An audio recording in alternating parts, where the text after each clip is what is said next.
There we go. There we go. Shalom, shalom, shalom, shalom, peace. Welcome.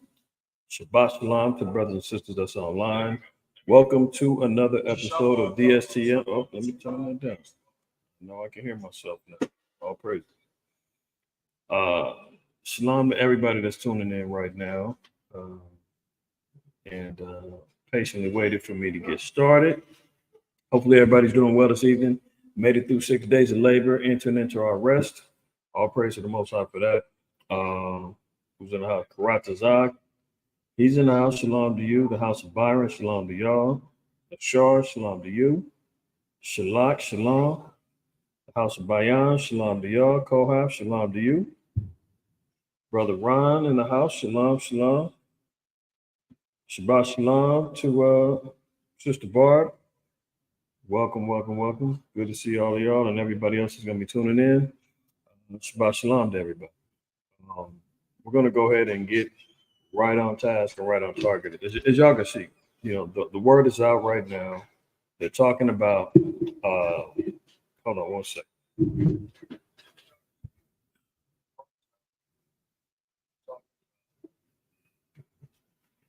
So the word on the streets of World War III is that Iran is vouched to, well, not even that.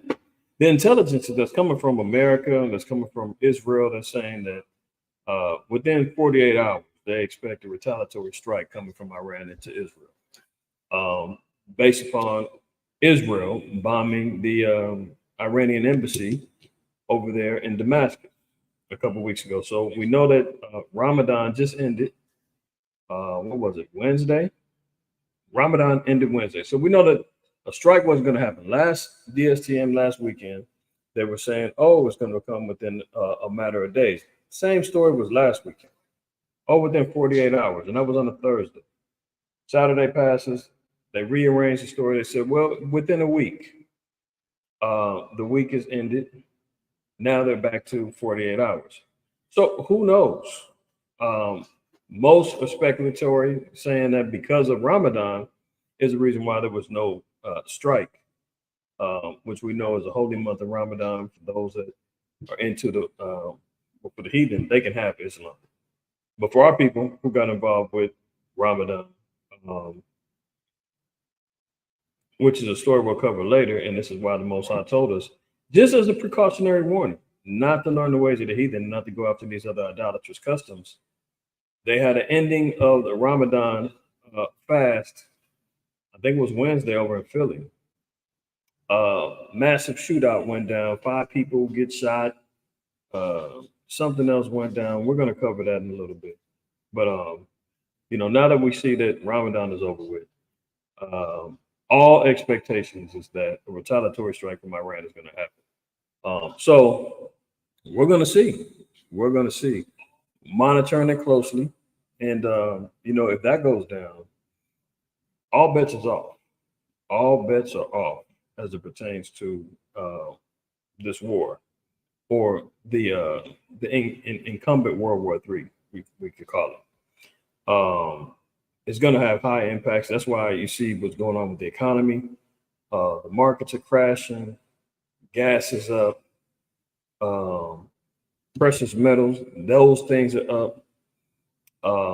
We're seeing the crypto markets, those things are crashing, all because they know the threats of war and what it means for economic securities for all these countries throughout the world.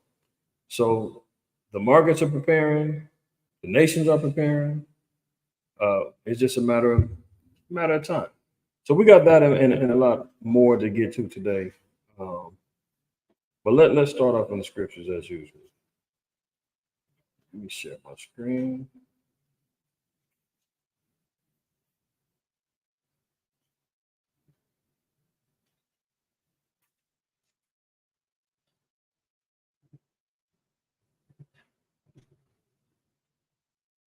All right, there we go. And let's start off with Jeremiah.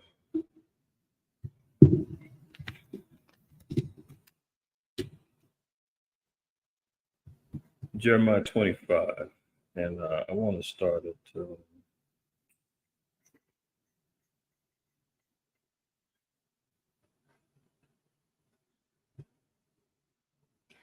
Start down here. And start at 15.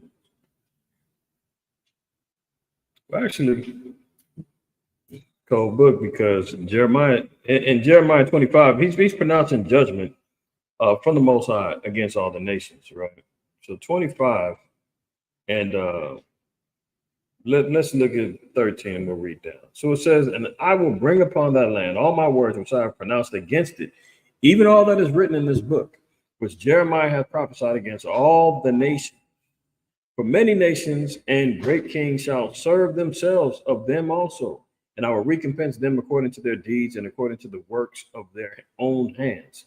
So when we see how the Most High is going to render judgment, he said he's going to all the nations and all the kings that serve themselves, they don't serve the Most High. They serve their false deities and gods. They serve their money. They serve their covetousness for power. They cover lies, you name it, from America down to the Israelis, down to the East Indians, down to the Ishmaelites, the Arabs, down to the Moabites, the Chinese, to the Ammonites, the Japanese, down to the Elamites, the East Indians, all the way down to um, the men of Persia, which is Iran now, the Mingle people. I mean, this is everything that we're seeing here that the Most High said that it's already been documented, it's already been written that these nations would be prophesied against.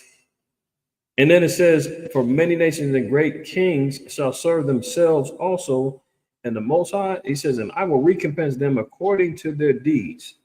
So when you deal with principles of, let's get that in. Go ahead. Galatians 6.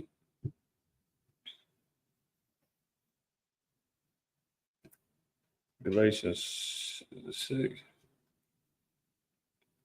Yeah. Galatians 6. And let's read verse 7. Just right to the point. It says, "Be not deceived. The Most High is not mocked. But whatsoever a man soweth, that shall he also reap." So when we're looking at the balances of power, the balances of good, evil, so forth and so on, the so-called Moabites want to talk about the yin and the yang, and no, everything comes back to what the Most High establishes.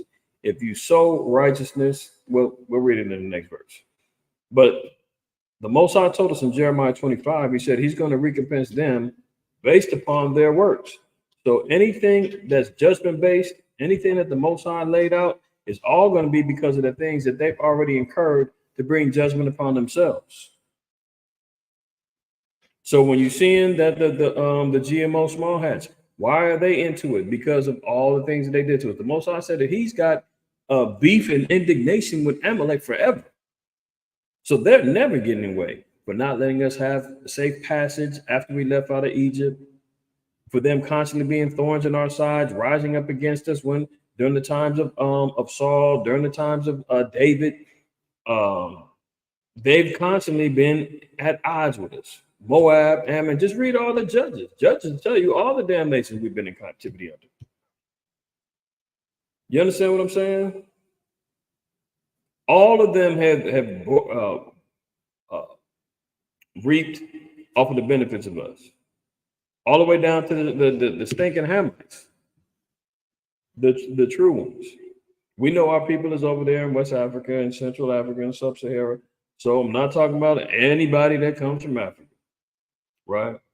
But the true indigenous Hamites, they'll come right over here smelling like poop and flies, and selling us dashikis and selling us all kind of idolatrous African art and all that, knowing we're going to soak it all in because we're lost. Think we're connecting back to the motherland. They come over here calling us cutters and stealing, taking our women and trying to doing all kind of bad. Moab, Ammon, we've talked about how they come over here and take complete advantage of us. So everything that they've sown, everything that they've done, all of the lies, all of the things that they perpetrated against us, the Psalms 83, the Confederate alliances, the United Nations, and all of the other nations that have collaborated against the children of Israel. That, I mean, that's the main. I got to get that. That's the main portion of why they're reaping exactly what the Most High prescribed for them.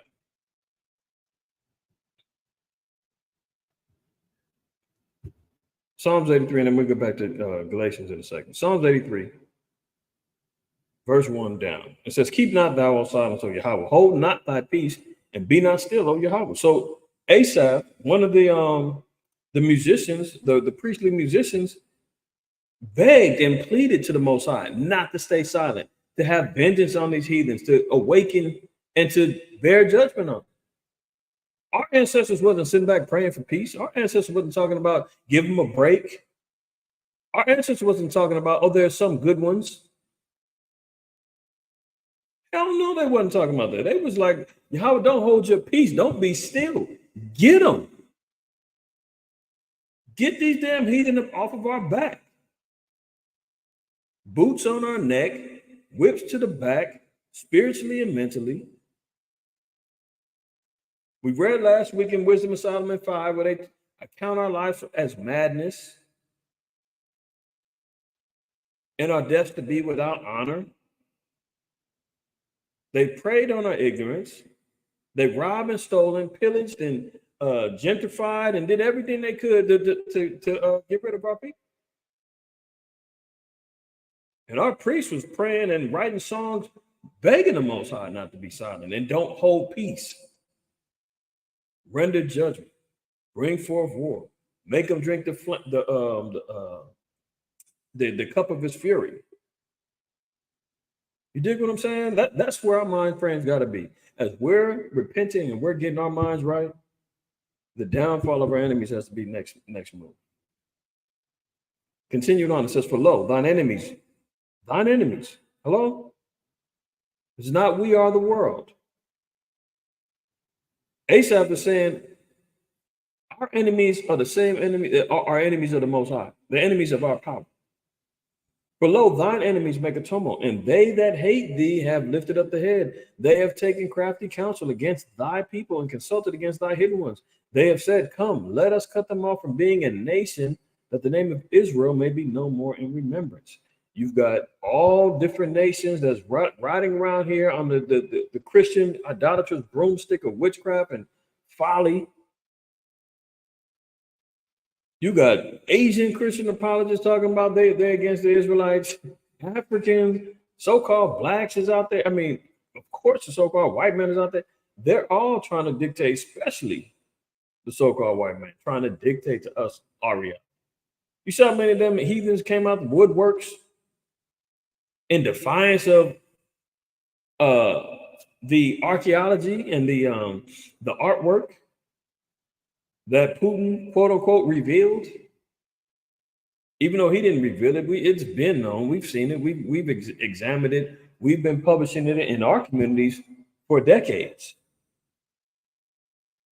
And it wasn't just Russia, as many of y'all know, about our nobility spanning from Russia to Spain to Portugal to Germany to Poland,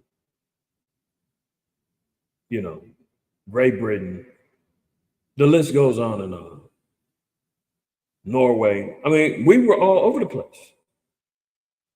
But they've managed to have a conglomerate of disinformation, iconoclasm, distortions of history, all in the name of saying we need to cut them off from being a people.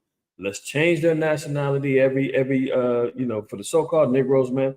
We all know over the last 50 years, man, our identities have changed at least 5 times. Black, Negro, colored, African-American, Afro-American. What else we got? Negro. We haven't even talked about the bywords and the proverbs yet. You've got Hispanic, Latino, Hispanic not white, Hispanic white. I mean, come on. Aztec, you got what about the Indians? I mean, you got over 300 tribes here. They just narrow them down and just say, oh, they're all indigenous. They're all untamed and savage. So they've managed to cut the name of Israel off, and for us to have it no more in our remembrance. That's the last thing a Negro is going to say when you ask them what's their nationality, what's their ethnicity. Immediately, it's I'm black, I'm colored. I mean, even Chris Brown said that he's a Pyro. I mean, that's how ignorant our people are stooped to. Stupid Negro don't even know. Pyro is a street, first of all. Before it was a gang, it was a street. Before it was a conglomerate of gangs that all went under the quote unquote Pyro name, it's a damn street. That's where they got it from. And that stupid ass Negro gonna talk about, I'm not a, what did he say? I forget. Somebody asked him, it was, I can't remember. It was something of the effect of, I don't know, I don't think it was political, but whatever it was, the stupid nigga said, I'm a Pyro. I mean, they've done a masterful job if you want to talk about them erasing the name of Israel from our remembrance. One of the biggest iconic entertainers of our time is dumbed down and coked out of his mind to give an answer like that. You got another one who's facing all kind of charges of sex trafficking, drugged up parties, and everything else. He's changed his name 50 times. Sean Combs, Puffy, Puff Daddy, Love, Mr. Combs. I mean, he's all over the place. It's worked.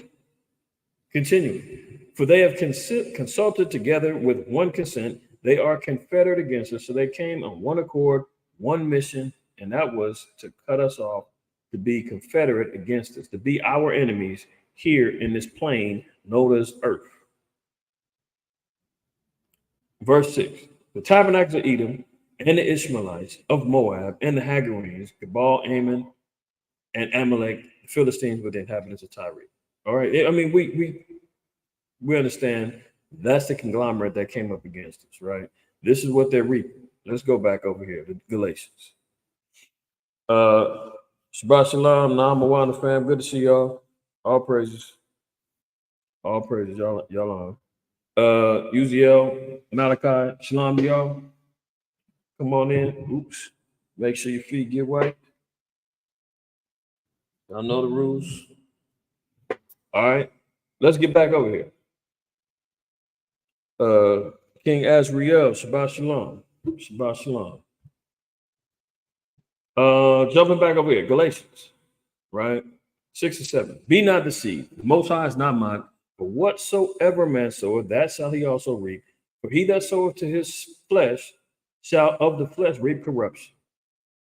But he that soweth to the Spirit shall of the Spirit reap life everlasting. So, getting back to Jeremiah 25 and dropping down to verse 14 again, how does the Most High deal with judgment? He says, for many nations and great kings shall serve themselves of them also. So they serve themselves, they intermingle with each other. They created a quote unquote democracy and a network to make sure all of the money flows within them, all of the policies, governmental policies flows through them. Of course, the so-called white man gets the final say so. They extract all the resources. Nothing is left over for us. Nobody represents the so-called Negro, so-called Hispanic or Native American man when these United Nations meetings are being held. Who represents us? Some fork-tongued diplomat coming from America saying, I represent all of them. They're in our hands. They're in our captivity. We speak for the slaves. You understand? There is no voice for us. So they serve themselves. They don't serve the people. And it says, and I will recompense them according to their deeds. So there you have it. Everything that they've sown, being enemies to the Most High, cutting off the nation of Israel from being a people, all of the rape, murder, the genocide, the biological warfare, the stolen lands, the colonization, tar and feather. I mean, dog shit on us, alligator bait. I mean, everything that they've done, castrating our men, all of the above. All of the above is what they're getting recompensed for, and according to the works of their own hands. That's why when in Revelation 18, the Most High said, "Reward her double, even if she had rewarded thee." Babylon got to come in 2 times, double, based upon the works of their own hands. Add it up. Add it up. I mean, who's got a bigger body count than the so-called white man in America? We looked at the numbers a couple of weeks ago. Americans only have 15 to 17 years apiece. All the rest of 200 and give or take 40 years, they've been at war, living by the sword, cashing it in on blood. Continuing on, it says, "For thus saith Yahweh, power of Israel, unto me, take the wine cup of this fury at my hand and cause all the nations." So when we're talking about world war, when we're talking about judgment of the earth, so forth and so on, all the nations are going to be affected by this. The world will be affected by what happens in the so-called Middle East, what happens over there in the Far East with Japan, North Korea, China, Taiwan, what happens over there in Russia, Ukraine, so forth and so on, right? What happens over here in the West, because America controls all aspects of the West, including what goes on in Europe. All nations are incumbent upon us. It says, "To whom I send thee to drink it." So what are they going to be drinking? The fury of the Lord's hands. That's why there's no escaping, and there's not going to be some last minute peace treaty that gets signed. There's not going to be some little, threats that Slow Biden can make to say, "Look, if you don't do this, I'm going to do." Slow Biden ain't going to do a damn thing. A damn thing. But go get bathed, get wiped after he, soils himself. Does a couple of bumps of the white girl. You dig what I'm saying? Before he comes out and says a speech. That's about all he's doing right now. Outside of pandering the votes and out there selling more lies and politicking his way through life. The Lord has already bent the bow, man. He's already shot the arrow. Where is it going to return back to? We read that in 2 Ezra 16 last week. So let's continue. It says, "Then took I the cup at Yahweh's hand and made all the nations to drink unto whom Yahweh had sent him, to wit, Jerusalem and the cities of Judah and the kings thereof and the princes thereof, to make them a desolation and an astonishment and hissing and a curse as it is this day." So we've gotten ours. We've drunken plenty from the Lord's cup. Matter of fact, the Most High said even we had double. Isaiah 40.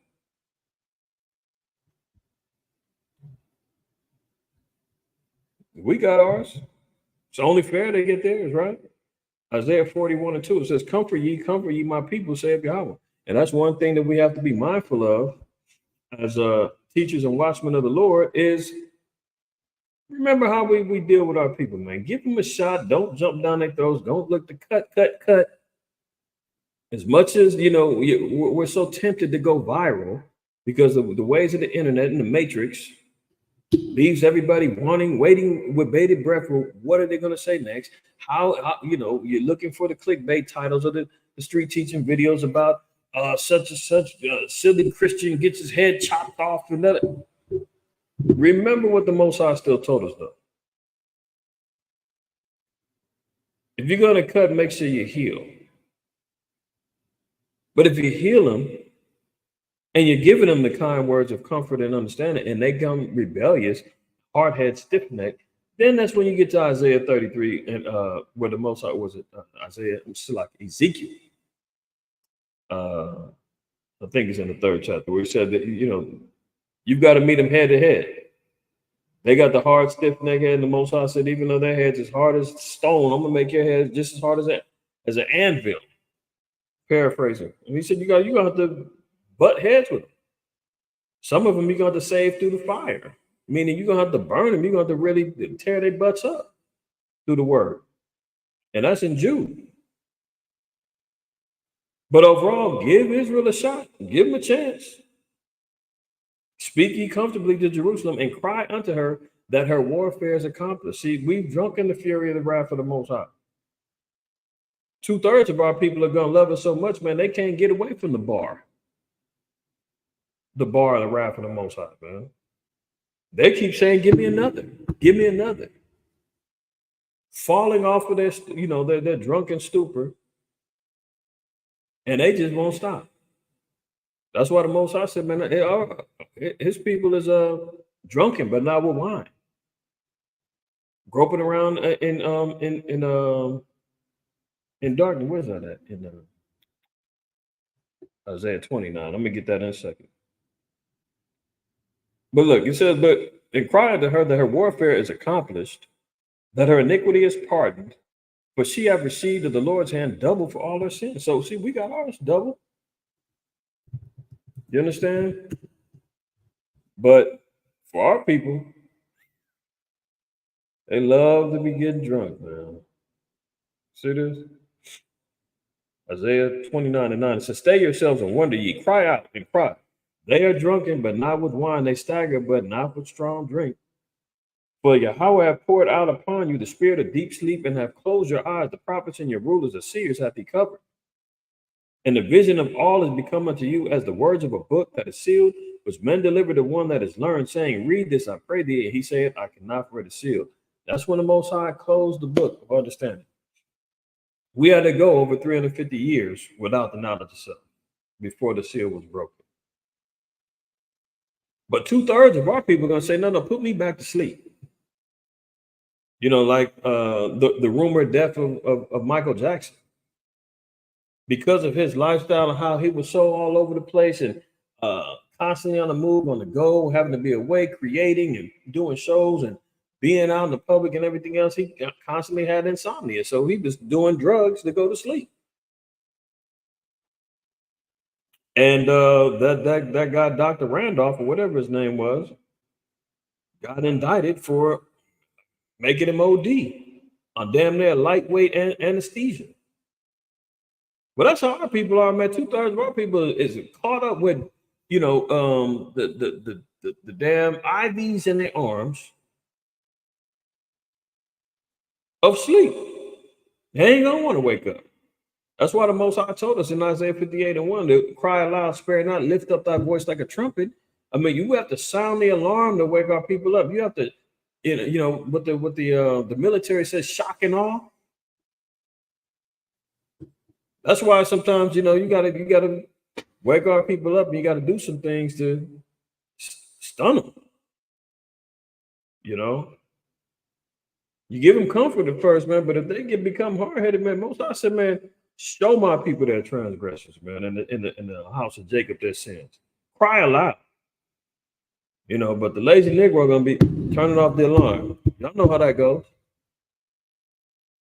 Every time that alarm clock rings, man, that's just the dread that you got to get up and go serve your enemy. I know, Jake, sometimes we play games with the time. Setting your clock ahead, 20 minutes ahead, and damn well you got to get up at 5 in the morning. You say, oh, it's 5:10. It ain't 5:10. Your mind tells you that it's 5:10. I mean, your visual says, oh, it's 5:10. I slept 10 minutes later.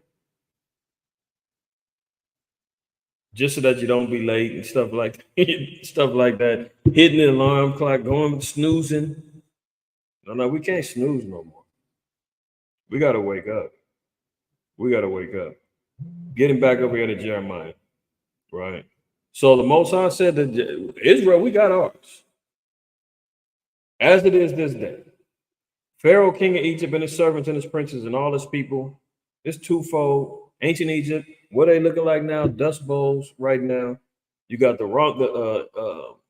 fake Egyptians over there, who are the offspring of the Arabs and the so-called white man under the Ottoman Turks. They're over there. But also, we're talking about modern day Pharaoh. Geritol, Job, and all of his constituents, and all those who serve and pledge their allegiances, and you know, the House of the Senate and the Supreme Court, and everybody, all the princes, all this people is going to get hit. And all the mingle people, and all the kings of the land of Uz, and all the kings of the land of the Philistines, and Ashkelon, and Azar, and Ekron, and the remnant of Ashdod, Edom, and Moab, and the children of Ammon. Now, I'm about to look at this right here in verse 20. It says the mingle people, right? So, looking at the blue letter, and you see it's the Hebrew word Arab.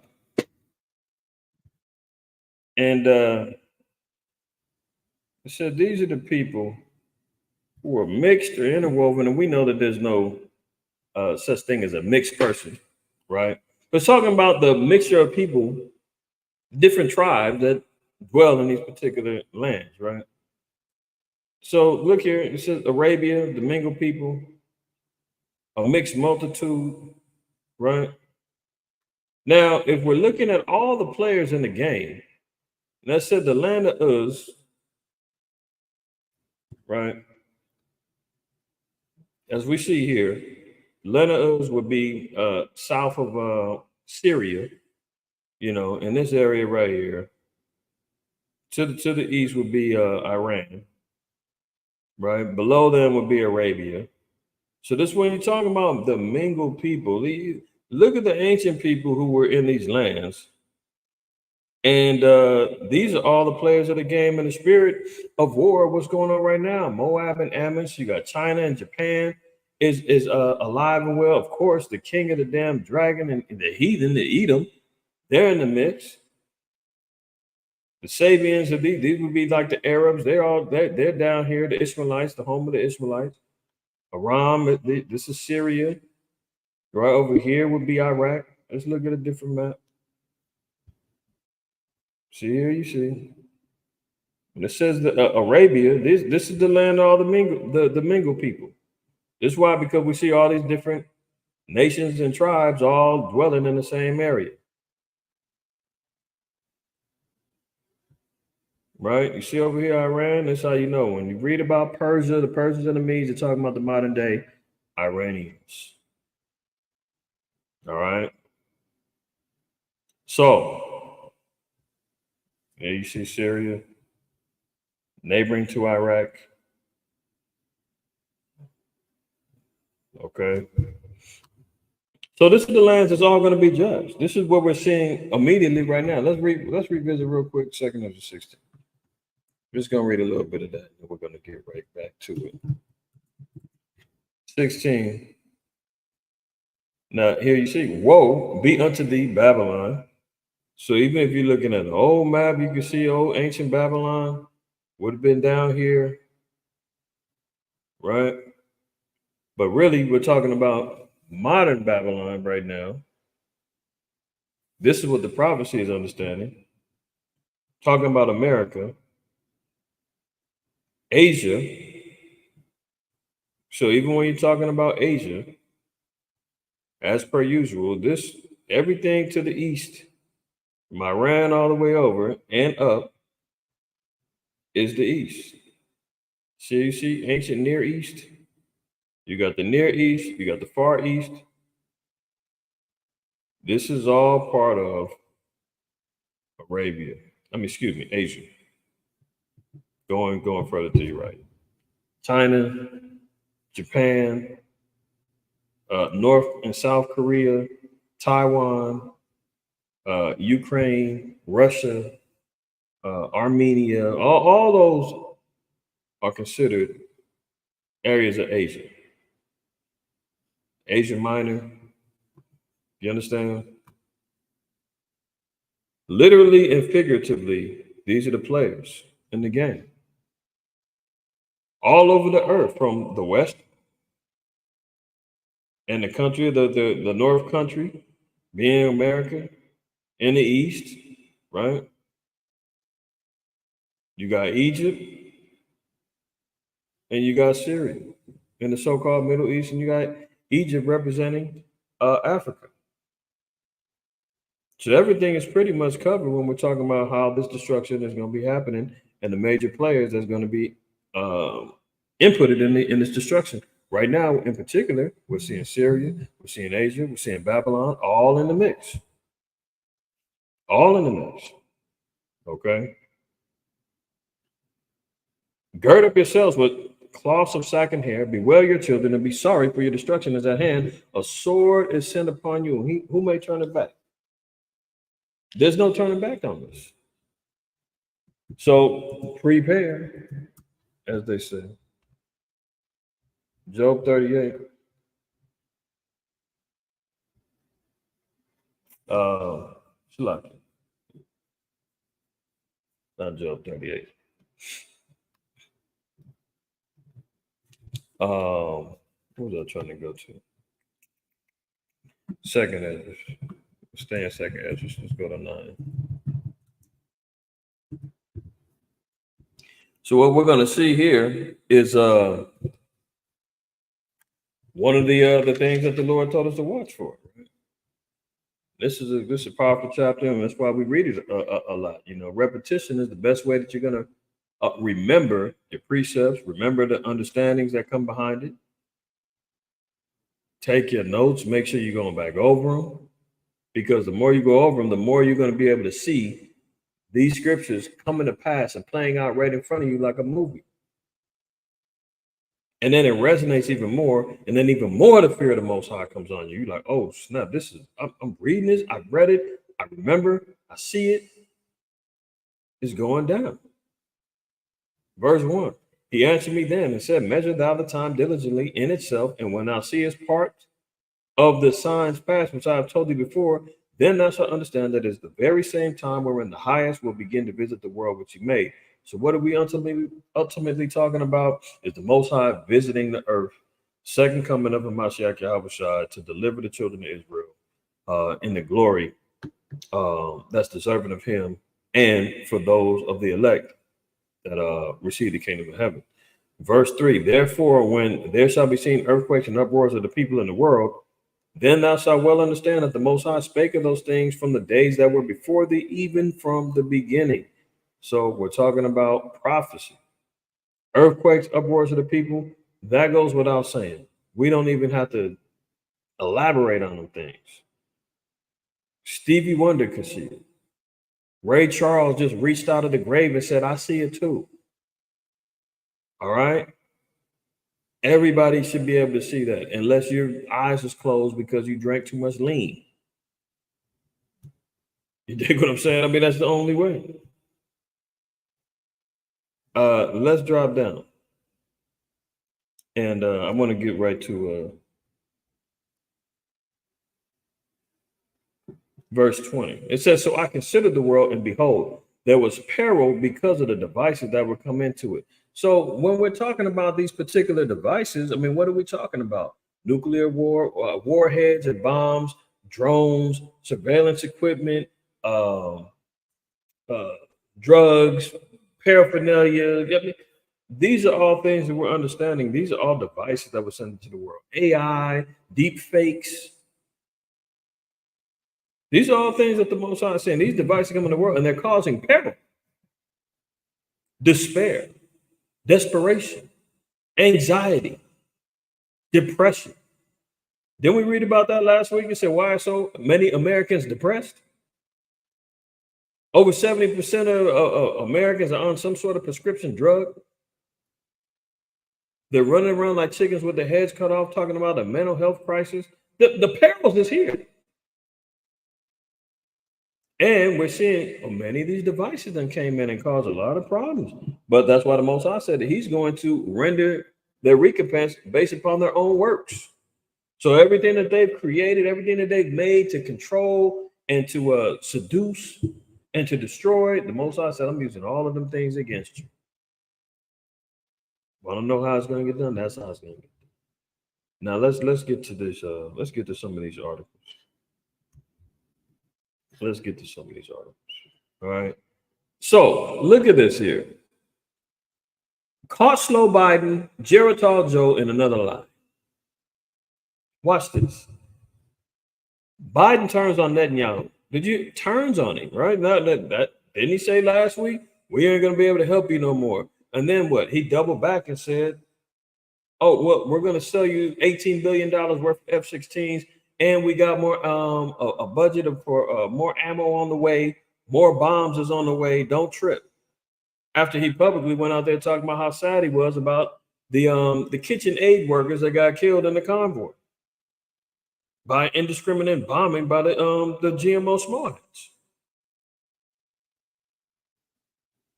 Now he's double backing again.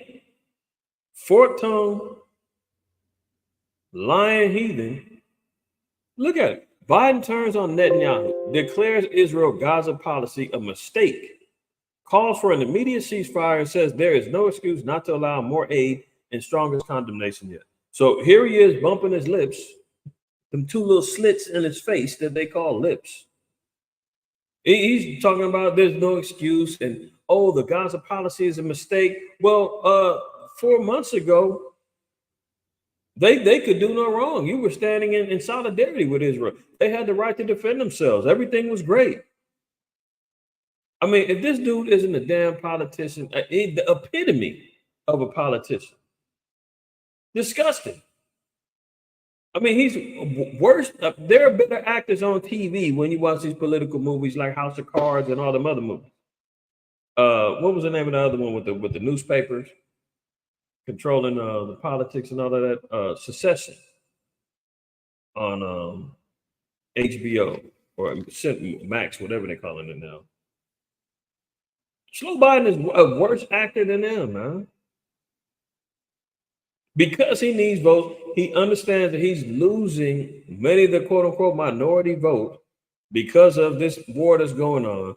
The Palestinians is running wild throughout the earth. They're persuading, and they got Negroes over here standing arm in arm with them, talking about free Palestine. Hispanics is talking about it. You even got some GMO small hats over here condemning their own people. They have trying to think of a way. They had the interesting. I even seen some videos, man, of the GMO small hat rabbis getting beat upside the head by police over there because they was condemning their attack. So slow Biden is pandering to them. It says with global outrage over the toll inflicted by the 6-month-old war growing, Biden slammed Israeli. I said 4 months, 6 months. Time is flying. Good Lord. Half a year is taking place since that October 7th. Interesting. But Yahweh said the time's going to be cut short, man. We're seeing time flying like that. We're already in April. 2 more months, we're going to be in June. Half of 2024 is going to be over with. Hold on to your hats and your seat belts. The ride is about to get way more interesting. Continuing on, it says, with global outrage over the toll inflicted by the 6-month-old war growing, Biden slammed Israeli Prime Minister Benjamin Netanyahu's handling of the conflict and reiterated the need for a ceasefire. Clearly, his voice is flapping off into the wind, and ain't nobody listening to him because they ain't starting no ceasefire. There ain't no talks going on. The closest that they did is they removed some of the IDF troops out of Rafah. But other than that, everything's still cracking. Especially after slow Biden just said, I'm going to sell you the F-16 just for $18 billion. And I got more bombs coming your way. Where and why should they be talking about a ceasefire when they're saying, you're giving us money, you're giving us bombs, you just sold us some planes. Do you really want us to stop? Hell no, they don't. Because they know war generates that money, baby. That's going to get them damn printing presses going up. Because as we see now, what's going on with the economy, they need something to get this thing stimulated back. Last time they utilized the Wuhan thing, you know what I'm talking about. That slowed everything down. They got the printing up more money. They was running out here with stimulus pockets and EDD checks coming in the mail every other week, living it up. And then when that thing slowed down, boom, here comes the Russian-Ukraine war. Hundreds of billions getting printed up, new budgets is getting turned out every 6 months. They just got through having a fight and claw to get some more money flowing out. That's how they do it. But watch this. Now look, Slow Biden tells Iran, don't attack Israel with Middle East on knife edge as Tehran's closes airspace for military drills, and Washington warns missile barrage could be imminent. President tells Ayatollah U.S. support for Israel is ironclad. Oh, hold on. Didn't they just say he turned on Netanyahu? He wasn't with it. Didn't they say last week we're going to have to withdraw help? We can't help you anymore. Now he's double back and saying, "Oh, I lied." Our relationship is better than ever. It's ironclad. Ironclad, huh? What's the most I talk about the iron when it come out the mouth of a damn wicked individual, a fork-tongued preacher like Geritol Joe? Sirach 12:10. Never trust thine enemy, for like as iron rusted, so is his wickedness. Their relationship is ironclad. That's why Iran and the rest of the heathen nations are saying, we can't trust him. We can't trust the white man. He's a damn devil. We sit back and saying, we told you. We already know. Their relationship is ironclad. He's telling the world, this week I'm condemning the attacks. Oh, I regret the Israeli policy and blah, blah, blah, and innocent people are dying, and this is a tragedy, and I'm calling for a ceasefire immediately. And behind closed doors, he's saying, so let's negotiate that deal on the F-16s, man. Well, I'm going to send you my, okay, can you do 18? 17? No, I need 18. I need 18. Okay, we can do 18. Cool. Matter of fact, I'm going to throw in some more bombs. I got a budget for you lined up for some more bombs and some more ammo. It's all good. Yeah, don't worry about it. We got the troops on deck. And that's what's going on behind closed doors between the Israelis and American slow bomb. Like this iron rust is like if you leave some iron out in the sun and wet, it's going to rust. It's guaranteed. His wickedness is guaranteed. Just as much as iron has the ability to rust, his wickedness is always there. That's why you can never let your guard down. That's why you always got to sleep with one eye open. That's why you can't trust him at his word. I mean, the scriptures even tell you if he speaketh fair, don't believe him. The 7 abominations in his heart. Even if he does tell some truth, he's got 7 lies. I mean, yeah, he's going to tell some truth.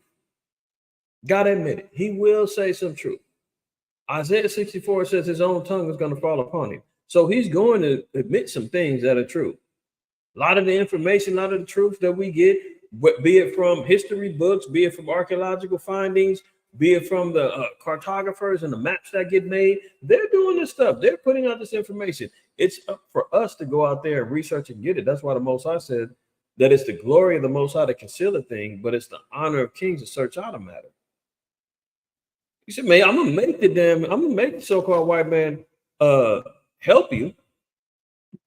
He's going to do some fair things, but at the same time, it's going to hurt him so much that he's going to create 7 lies to cover it up. See, look at it, Jeremiah 15:11. It says, the Most High have said, verily it shall be well with thy remnant. Verily, I will cause the enemy to entreat thee well in the time of evil and in the time of affliction. See, that's why you cannot let your guard down just because a white man pulled over and help you change your car, change your tire, sister. Tell him thanks, and you got to get it. You got to get on moving.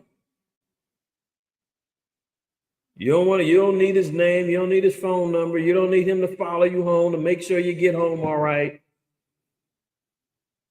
A silly woman does that. Yeah. Thanks for helping. Oh my. Yeah. You know you got this donut tire, and that's not safe. I think it's best if I follow you home to make sure that you get home safe. Would that be?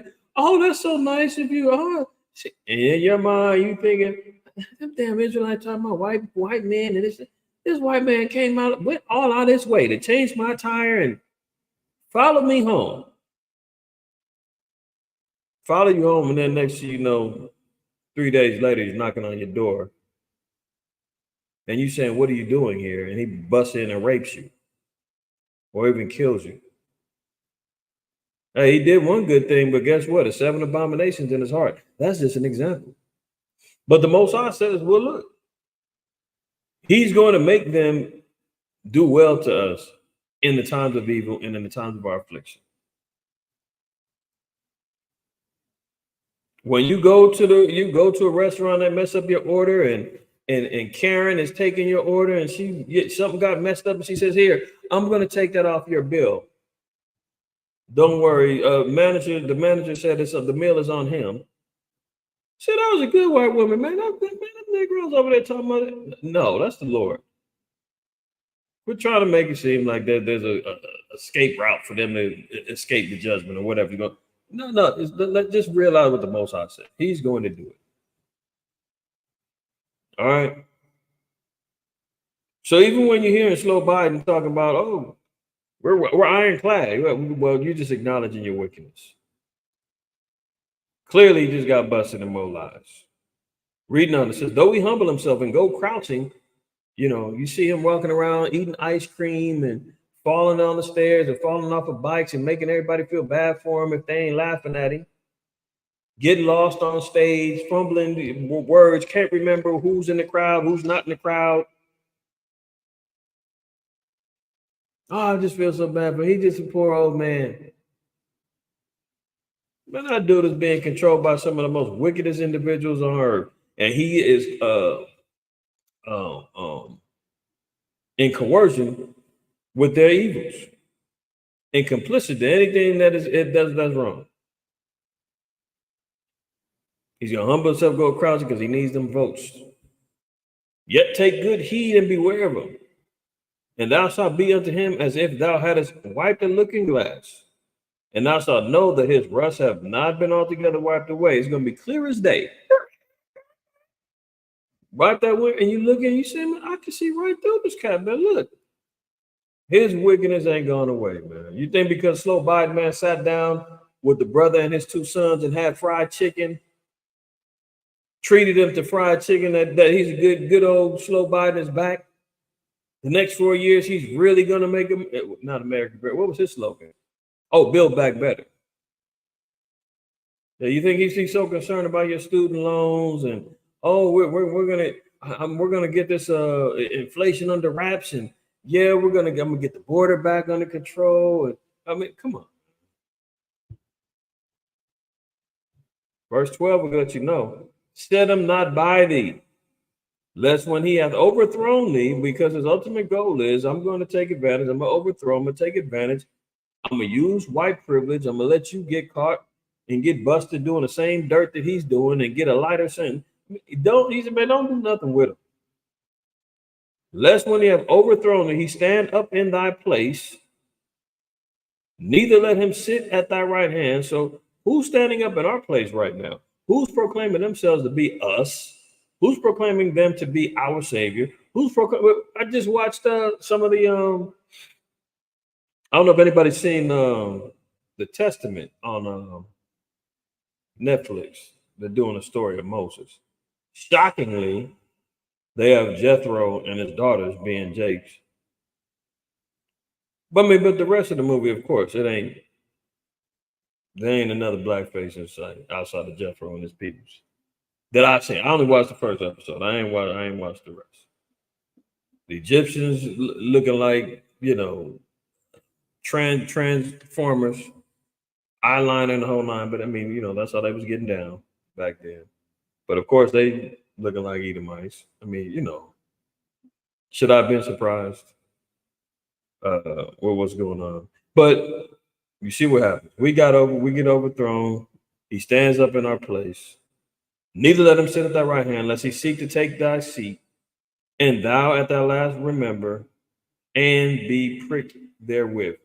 So every time when we realize and we come to the understanding about who we are, and we see the histories, and we see all the atrocities, and we see everything that he's done to us, look what happens. We get pricked by it. That damn devil, that white man's wicked. That man's wicked. That man's a snake. We get pricked by it. Well, the Most High said he's going to make us jealous with a no people. It's what we get,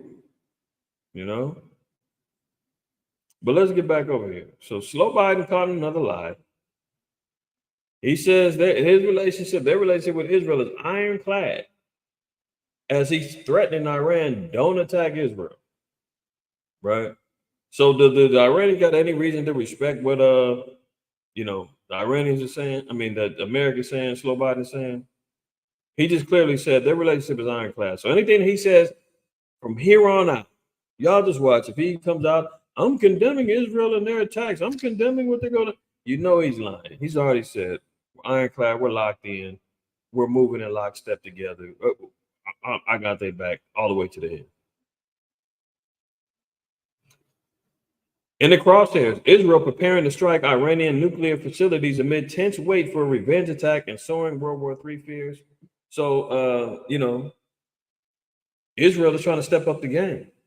They're looking to continue on with more strikes. Israel is preparing to strike Iranian nuclear plants if faced with a revenge attack for the death of a top Iranian commander last week. Netanyahu's war cabinet has been locked in crunch meetings over fears that Iran will launch an assault as Middle East tensions threaten to boil over into an all-out war. So let's keep an eye on that, because they're saying they're going to strike first. They already know that the threat is already there for Iran to do something. Now, whether or not they sit back and wait to get bombed, they're saying, well, we'll just go ahead and hit their nuclear facilities. We ain't gonna give them a chance. That's going to really incite World War III. Because then that means you will hit Iran twice and they ain't got no get back. You don't think Iran's going to get to it? We'll see. U.S. dispatches top general in charge of the Middle East to F-15 base in Israel as it faces an imminent strike from Iran. So now the U.S., being ironclad in their relationship with Israel, now what? They sent their top general over there to start strategizing and preparing for war as well. So America now has been drug in to war preparations. So the closer we're getting to this World War III situation. Okay. U.S. Embassy locked down diplomats in Israel as officials fear Iranian attack with 100 drones and dozens of missiles, and White House warns threat is real, credible, and viable. See, what was it, last week? And I've made mention of it a number of different times. We know that Iran has been blessed with the bow. That's one of their weapons of choice in ancient times. The modern day bow right now is a missile. So they utilize these drones. The technology and the capabilities of their drones is second to none. Even Russia gets their drones from Iran. I'm going to show y'all a clip real quick. I'm going to use this under fair use. Fair use. I'm going to give a little commentary on this this YouTube news show called Redacted. And every so often it comes on my timeline, and I've seen this this headline, and I've seen this Edomite before, Scott Ritter. He's an ex-U.S. weapons inspector, and he's done military tours, and I believe in Saudi Arabia when they had the Gulf War and all those other things. So he's like the resident expert when it comes down to war tactics and everything else. So he's giving his interview regarding what the future lies in these next 48 hours when it comes down to the war. Now, mind you, and I've used the example about the 300 and the raining of arrows. scene in that movie, right? And I seen somebody else on YouTube play a clip of a movie. He didn't get flagged, so I'm tempted to do it, but his channel ain't my channel or our channel, so I don't think he got the same type of watchdogs going on. But check this out. Towards war with Iran. What is your assessment of this? Well, we could be. I mean, Israel, let's put this in perspective. Israel launched a unprovoked act of aggression against sovereign Iranian territory when it attacked the Iranian consulate in Damascus, Syria. And the Iranians had long told the Israelis that an attack against Iranian territory by Israel would prompt an attack by Iran against Israel. So there's going to be a retaliation. This is 100% certain. The question is, will this retaliation then escalate to general war? We know the United States doesn't want to fight a general war with Iran. So he's saying it's not a matter of if, it is guaranteed based upon his experiences and his intel with the Iranian governments and their history with war. If they get struck, they're going to strike back. The question is their imminent strike going to be enough to provoke all-out war to get Israel all flustered and jacked up, and to where the ironclad relationship with America forces them to get involved? So it all depends on where they go with it. They could do some little minor bombing and it ain't really rattling too much, does some damage, a couple people die, and they say, okay, tit for tat, we're going to leave it at that. But the way the GMO small hatch is moving right now,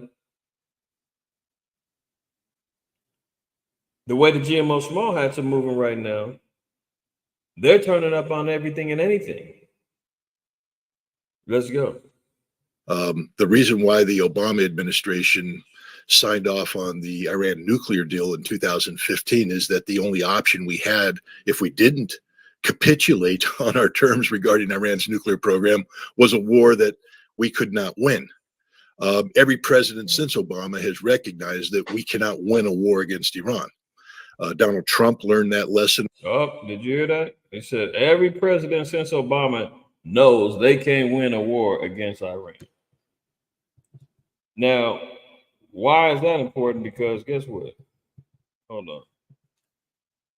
The Most High already acknowledges that all the nations is going to rise up against America. Let me get right to the point. Jeremiah 50. And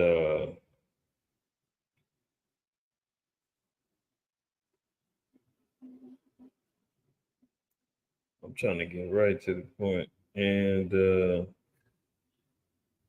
let's see. Shadaki.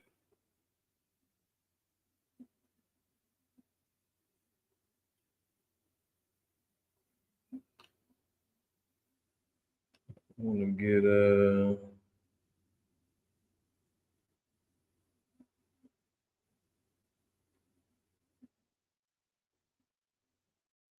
let me get right to verse 13 and 14, just to get right to the point. It says, because of the wrath of Yahweh, it shall not be inhabited, but it shall be wholly desolate. Speaking about America, modern day Babylon. Ancient Babylon is not desolate. It still has people inhabiting it right now. It wasn't completely destroyed when it was taken down by the Persians and the Medes. So it ain't talking about it being wholly desolate. Ancient is talking about the future Babylon, because even when we read further down to verse 33, it says this same Babylon is where Israel and Judah were beheld in captivity together. We weren't together in the Babylonian captivity. 586 BC, it was only the southern kingdom, the children of Judah. Judah, Benjamin, and vast portions of Levi were taken into captivity. So it's talking about ancient, right? It says, because of the wrath of the Lord, it shall not be inhabited, but it shall be wholly desolate. Everyone that goeth by Babylon shall be astonished. Why are they going to be astonished? Because everybody thought and believed that America was unstoppable, undefeatable. Nobody's going to come up against the great horde. And they're going to hiss at all our plagues. Put yourselves in array against Babylon round about, and all ye that bend the bow, shoot at her. Spare no arrows, for she hath sinned against Yahweh. So all the nations are going to come and they're going to be hitting them up heavy, right? This is why they're saying America knows they can't get into a war with Iran, because who's got Iran's back? China, Russia, two of the biggest main players in the game when it comes down to nuclear warfare. Russia has the most nukes. Second is America. Third is China. Iran can make a nuke in a week. All they need to do is get them sanctions up off of them so that they can get to what they need to get to. Right?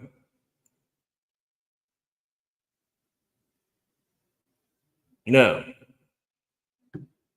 continuing on.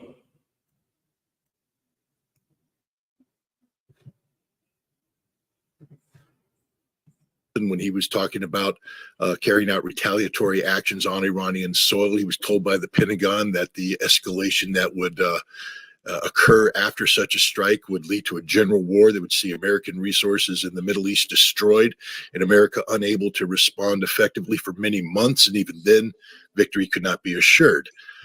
So I think the United States right now is telling Israel, we will not be a part of your war with Iran. You started this. You need to pay the price.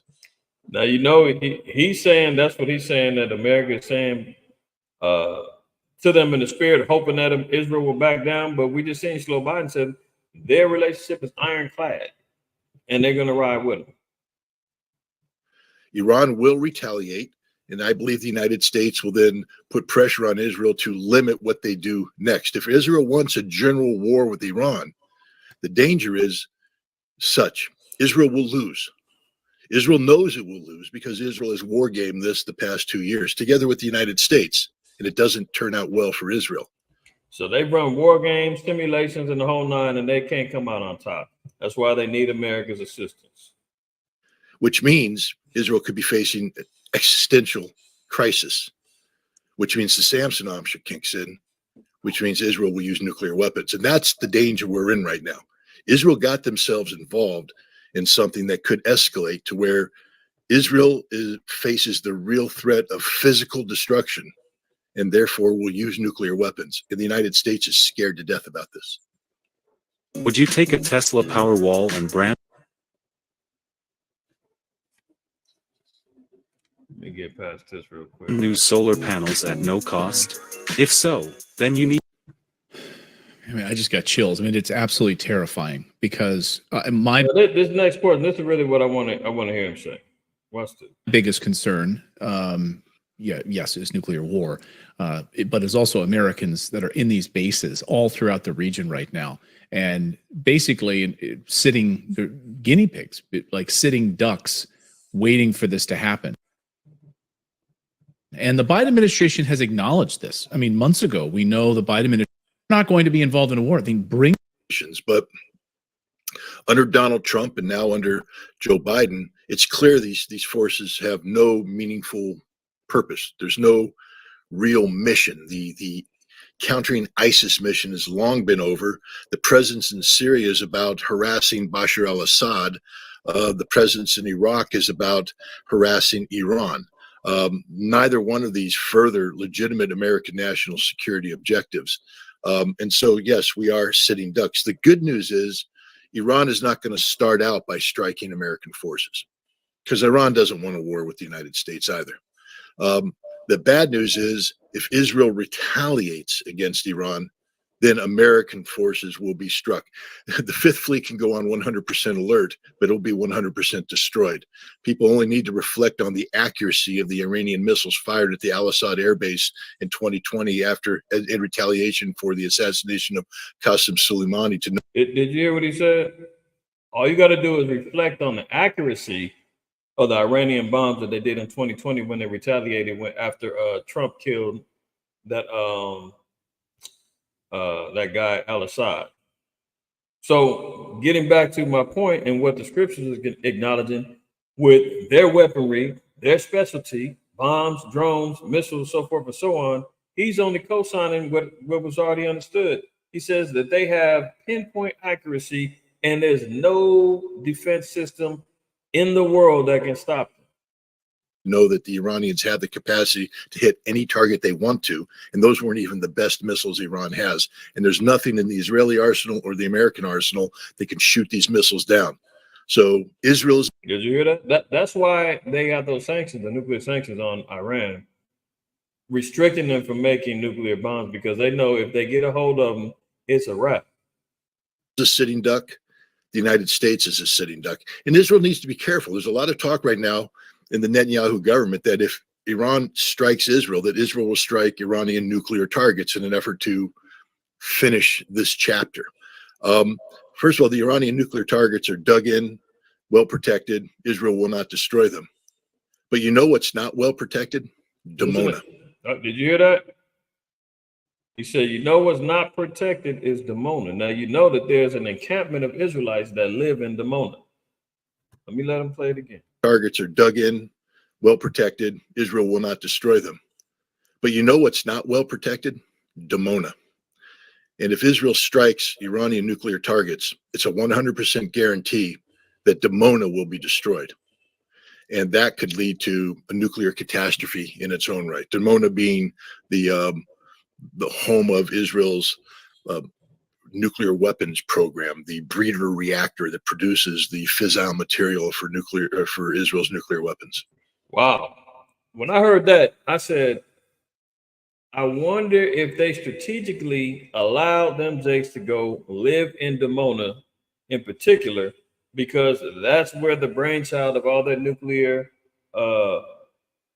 weaponry gets produced and made, and the whole nine, right? So they know that if the first thing that gets hit is to try to, debilitate their nuclear capabilities, place them black Jews over there, man. Let them go out first. Let me play that back one more time for fair use and commentary and teaching. In its own right, Dimona being the home of Israel's nuclear weapons program, the breeder reactor that produces the fissile material for Israel's nuclear weapons. So they know what they're doing when they strategically told them brothers and sisters over there, man, y'all can stay down there and you can be a part of you. And they do have to enlist in the military. That's part of them gaining their citizenship, right? But see, Esau just got to say that's where all the nuclear power is coming from, and the reactors and everything. So anytime that the wars go on, they always go after where the reactors are, so they can cut off future means of them gaining power, getting more nukes up off the ground, creating any more. They're gonna mess around. If they get hit, man, all them Jakes down there in Dimona, man, is gonna get smoked, according to him, unless the grace and mercy of the Lord, preserves them. But from my understanding, a lot of them people over there, man, they don't even believe in Yahweh. They're OT only. So all of this is going to be interesting. All of this is going to be interesting. Yeah, kind of, Namoa. They definitely did make a conscious decision to go over there. They're doing their thing over there, but little do they know, they're in the crosshairs of Iran if things escalate to a point of world war. So we gotta keep an eye on that one. But for time's sake, let's move on. So remember, he said they got pinpoint accuracy. They can't be. America don't have the technology to stop them. They already experienced getting hit at one point in time back in 2020 in a retaliatory strike. They've got hundreds and dozens of missiles and drones already lined up, ready to roll. They're waiting. Could be today. Tonight, tomorrow. Could be Sunday. Who knows? They say 48 hours. Time will tell when and if they do it. But we know that there's always a lot of saber rattling from these heathens too. They love to talk ish to the so-called white men. They love talking back, but they don't ever do nothing. You understand what I'm saying? How many times has North Korea jumped out and said some wild stuff about what they're gonna do to America? They ain't did nothing. China come out and say something, they ain't did nothing. The Arabs always saying something, they don't never do nothing. The Most High is going to put the spirit on them, though, to really go for broke, just like we read in Jeremiah 50. Sooner or later, the veil of protection and the preservation of this place is going to be removed, and all hell is going to break loose. And it's very possible that it could be going down at any moment based upon their relationship with the Israelis. All right. So let's continue. U.S. restricts employees' travel as Iran vows revenge on Israel. So the U.S. is telling people, you can't fly to Iran. You stay out of there. They're on high alert right now. All right. So second Ezra 15 about a man desiring to go to the city not be able. Hello? Sounds about right.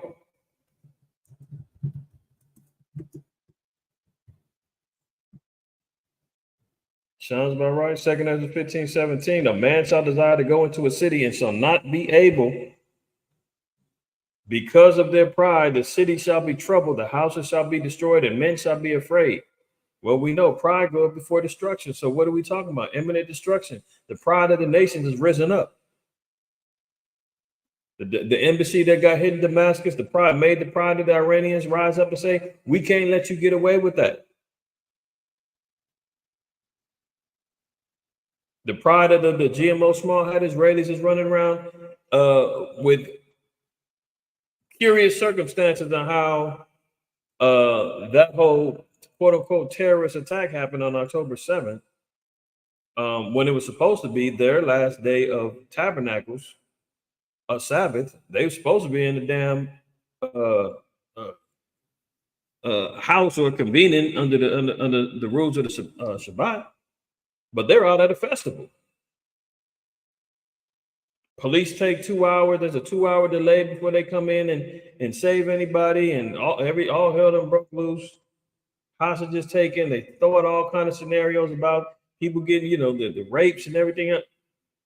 And then they just let them go wild. Bomb destroyed Maine, from hospitals to refugee encampments to you name it. Innocent people getting killed, women and children. I see, brothers are talking about the Americans that got bombed. Yeah, we just talked about that, about the KitchenAid. 7 people got killed. A couple of them was Americans. Indiscriminate bombings.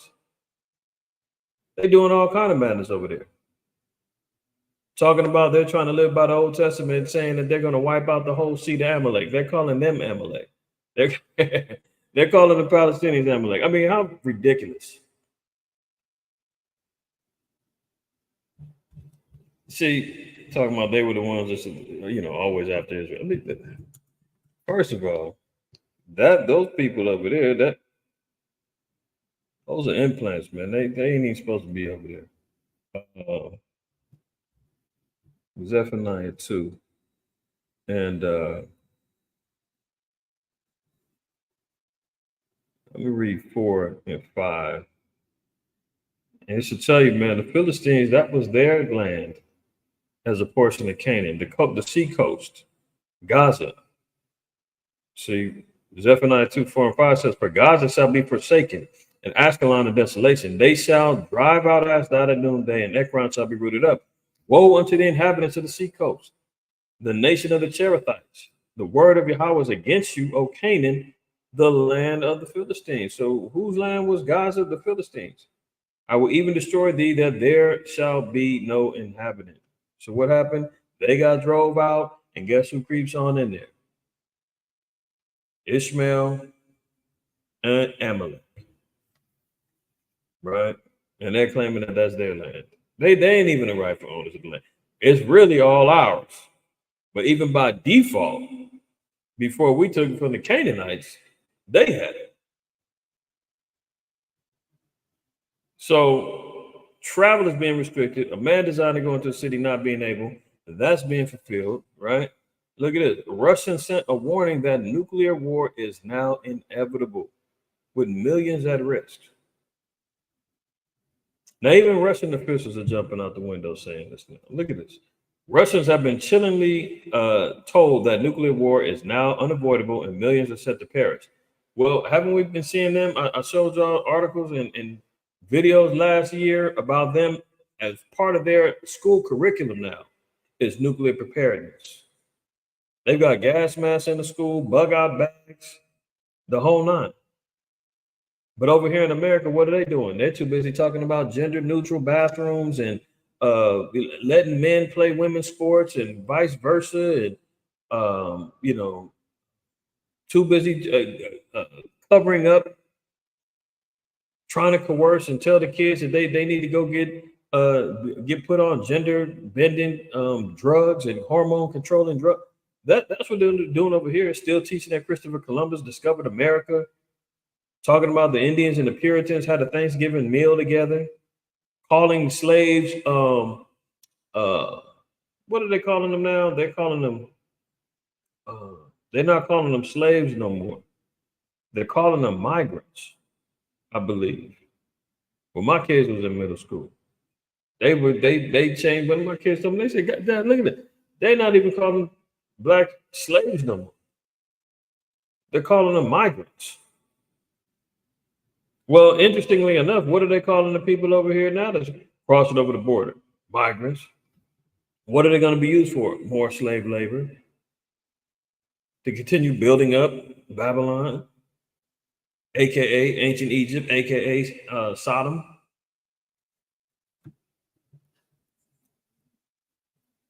Nothing new under the sun.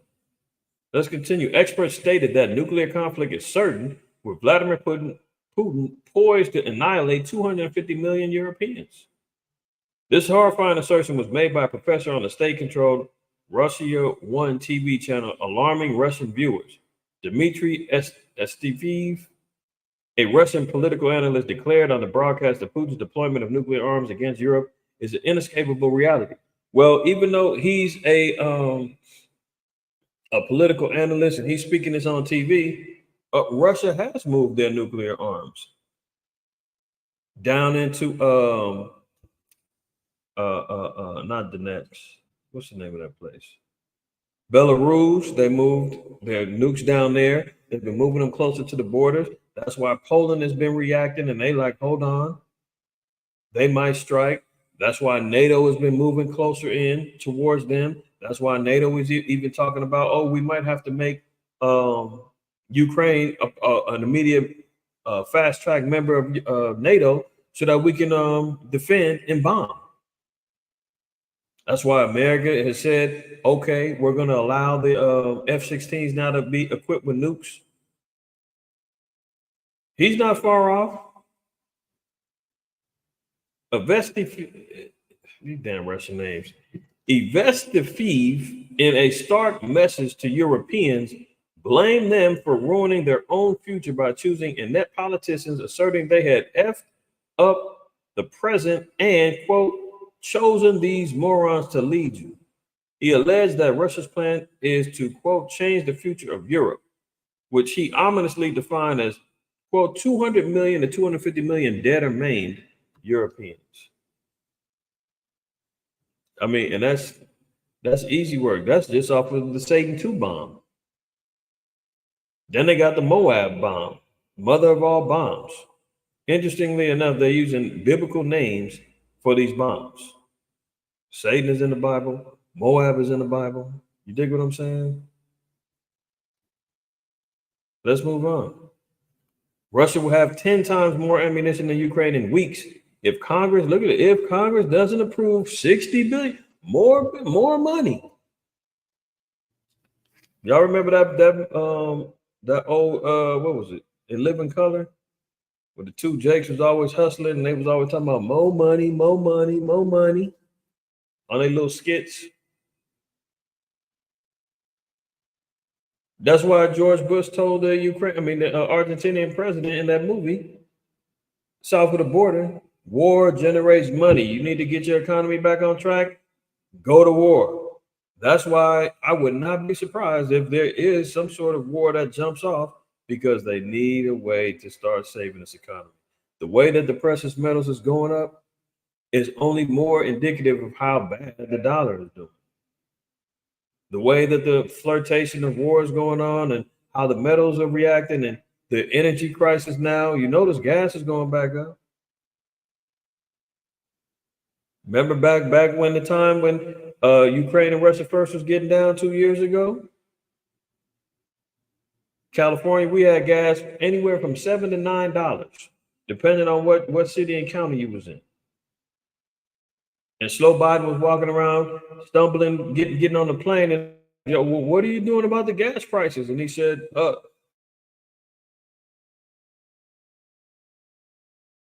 and then ran his narrow ass onto the damn plane.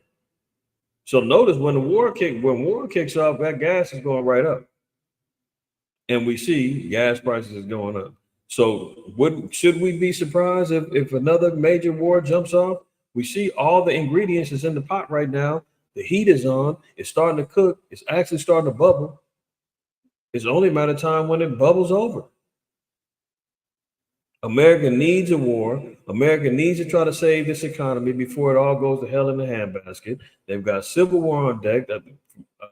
Brothers just told me the movie Civil War just came out. I mean, everything, all the ingredients is in the pot. Most High is stirring it, tasting it.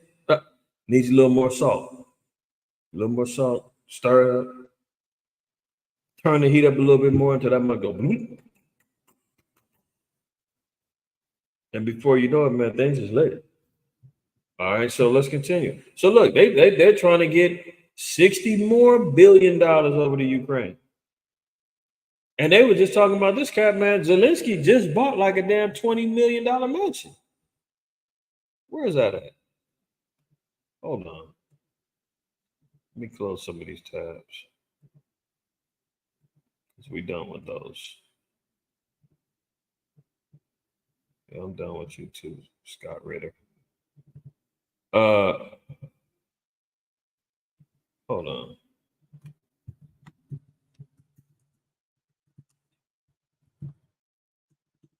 Yeah, look at it. Zelensky buys a mansion.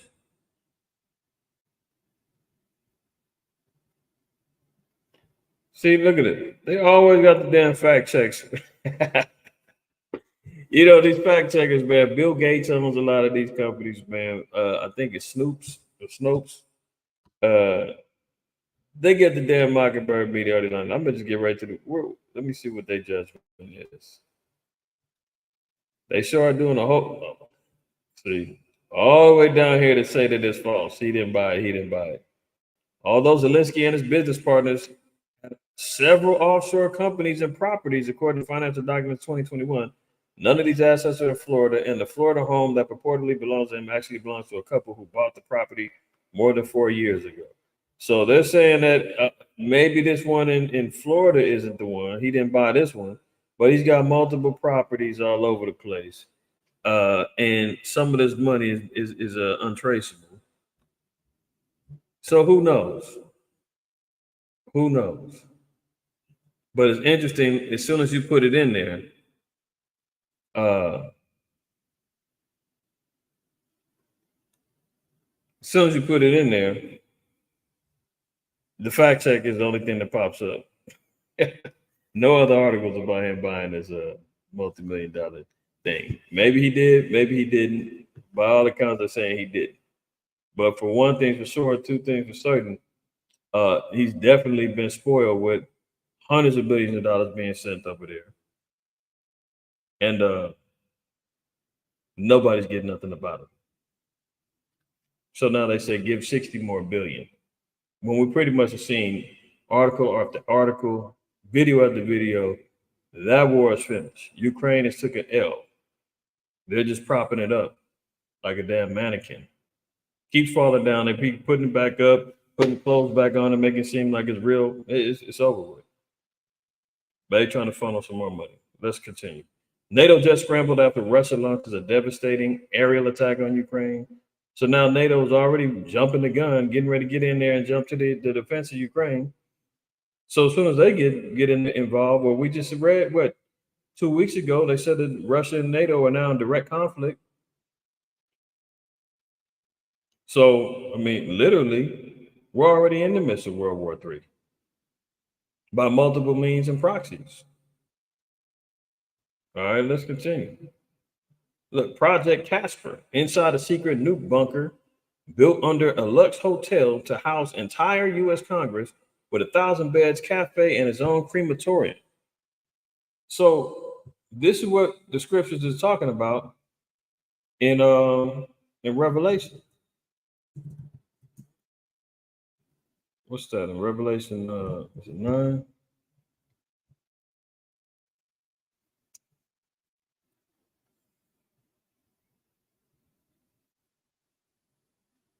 It might be 6.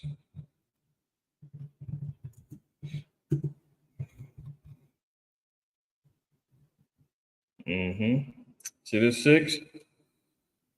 15. It says, and the kings of the earth and the great men and the rich men and the chief captains and the mighty men and every bondman and every free man hid themselves in the dens and in the rocks of these mountains, and said to the mountains and rocks, fall on us and hide us from the face of him that sitteth on the throne and from the wrath of the Lamb. See, they're thinking these bunkers and these hideaways in the caves and in the clefts of the rocks is going to preserve them. Look, they already got the fallout bunkers already prepared. It says for all the Congress, so they can try to maintain their democracy and maintain their governmental structure. We're going to save everybody in Congress. Well, guess what? They're still going to need some cooks, some people to clean. So, of course, you're going to have some of the poor that's going to get up in there, the servants of the White House and all of that. So the entire year, it's got 1,000 beds, a cafe, its own crematorium. They got, look at it, trash incinerator that doubles as a crematorium. Somebody dies, they're going to cremate you. No more honorable burials because you can't get up above no more. 25-ton blast door, 1,000 bunk beds. They even got examination rooms and dental offices, a 400-seat cafeteria, movie theaters. I mean, they got it all. Esau is so funny, man. That dude. This is how we know.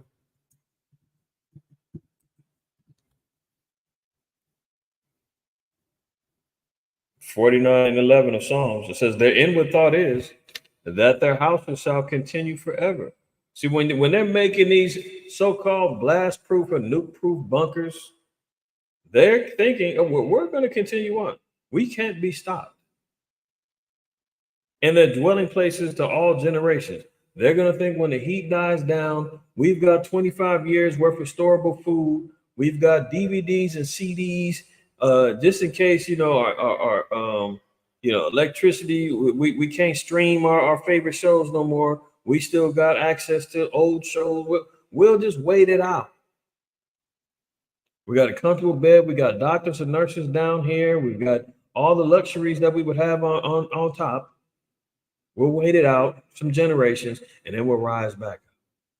They call their lands after their own name. So we know from all of the different names throughout the earth, they always are planting their names on things, showing their domination and colonization of the earth. All right. Getting back over here. So this is just the foolishness that they got going on. But even Putin says he can take them down. Watch this. I'm not playing this whole thing, but under fair use, give a little commentary on this. They're talking about Russia's new super bomb. A few weeks ago, we told you about how Russia has a new super bomb in its arsenal, the FAB 1500, a bomb so powerful it helped the Russian troops capture Ukraine's last stronghold, Avdiivka. Well, today, I'm about to tell you about another new bomb that will make the FAB 1500 look like nothing. Russia has started mass producing FAB 3000, a super bomb that is sure to make the Russian military an even more formidable force. Now, just to give you an idea, while the FAB 1500, weighing 1500 kgs, carries nearly 700 kgs of explosives, the new FAB 3000 bomb weighs 3000 kgs.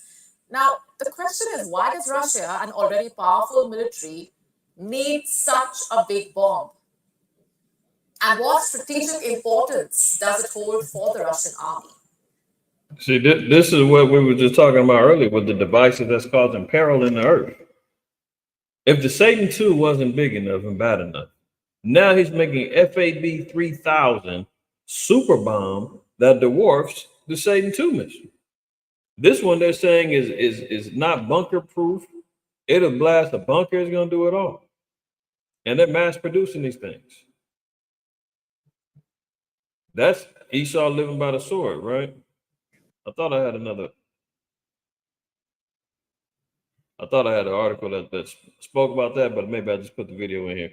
But anyway, that the super bomb, they said that it will blast through these bunkers.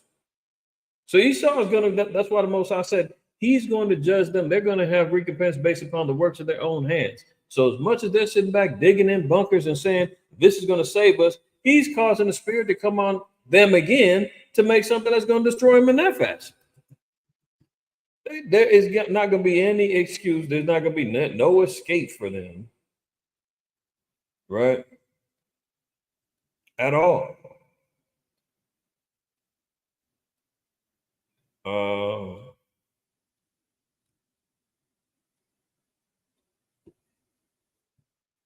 I was going to hit the Isaiah too, but that's okay. I got too many articles to go back to. We'll just get right to it. So when we see him, when the Most High saying he's going to have them be recompensed by their own hands, man, you see him even in this picture, utilizing his hands. They're going to destroy themselves. Right before, as they're going to war and exemplifying destruction on the earth, mainly America getting hit and destroyed, and then World War III, the Valley of Jehoshaphat, the Middle East gets turned up into another flaming war of destruction. Chariots of the Lord comes down, saves the elect, destroys the nations, puts them in subjection. The elect is placed back in the land. The heathen are in their lands after they build up our kingdom, 1,000 years. I mean, that's how it's going down. Let's continue on. Here's another thing, right? We've been looking at and seeing the big brother mentality, all of the infringements upon speech, basically covering how the prophecy of Isaiah 8 and 11 about the famine of the word is going to be happening, and in 2nd Ezra, the 5th chapter, how there's going to be, the word is going to be basically going to be restricted and disappear. Canada, we've seen them moving hard towards restricting speech, jailing, and even giving life sentences for speech, quote unquote hate speech. We're seeing all of the censorship, all of the social media platforms are adopting all of the same community guidelines and things of that nature, consolidating into one frame so that once they start laying the law down, everything is affected. Now here they're talking about the FISA law. This basically is dealing with warrantless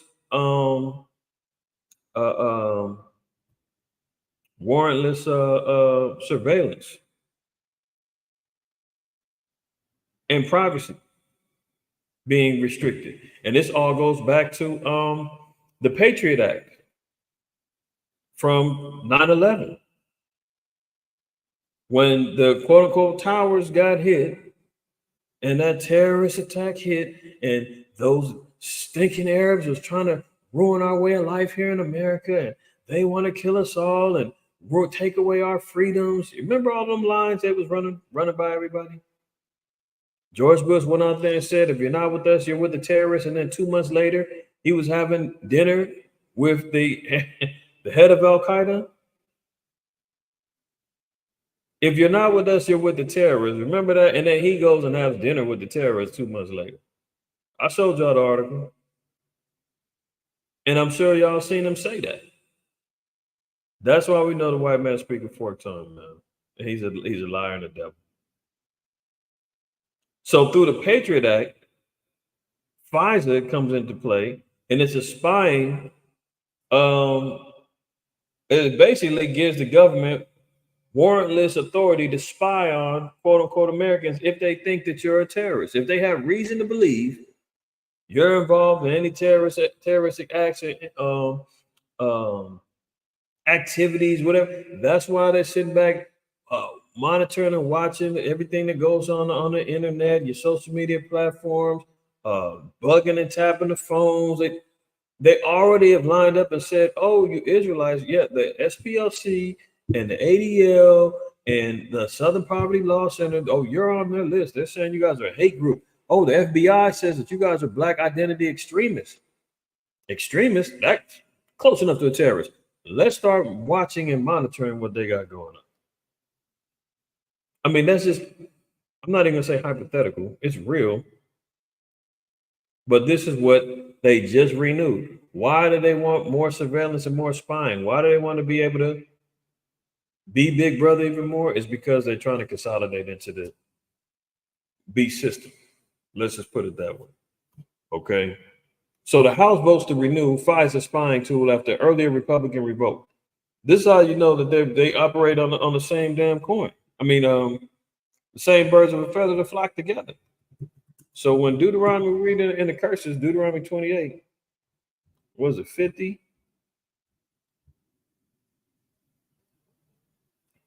49. The Most High shall bring a nation against thee from far, from the end of the earth, as swift as the eagle flieth, a nation whose tongue thou shalt not understand. So the eagle being a symbolic and metaphorical term and figurehead of America, which stems from Rome, which Rome, the eagle was their insignia and their idol to represent their nation.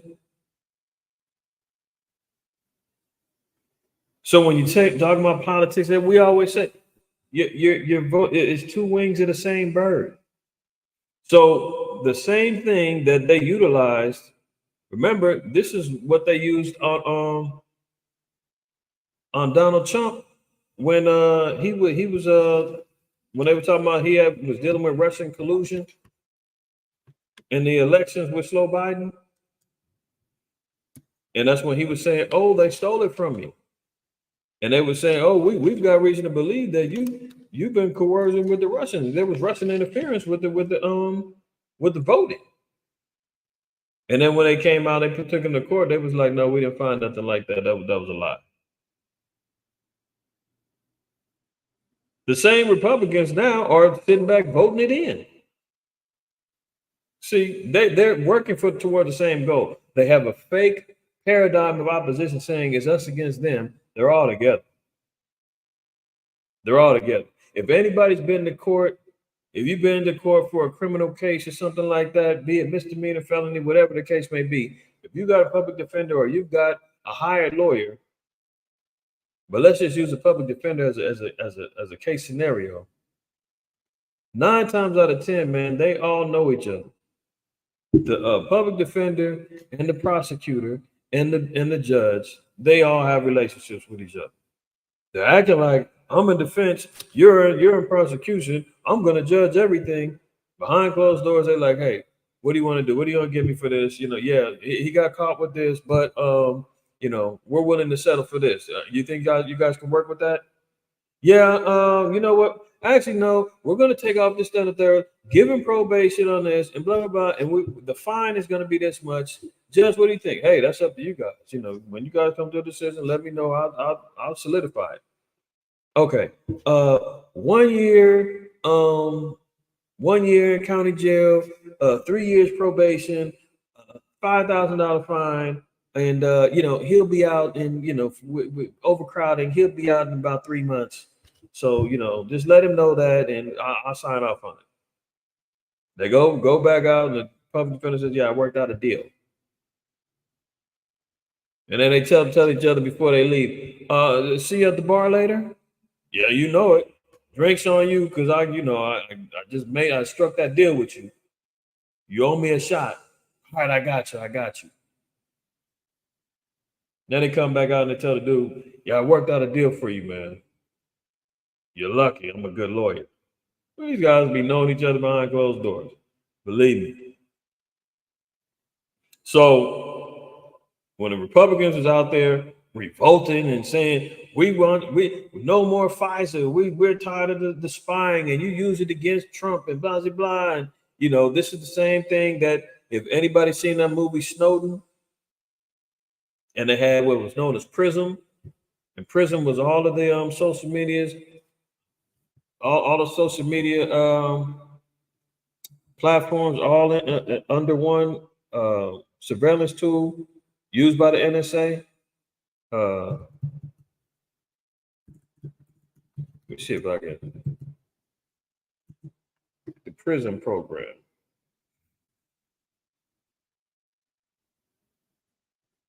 Let me see if I get a good little visual of it.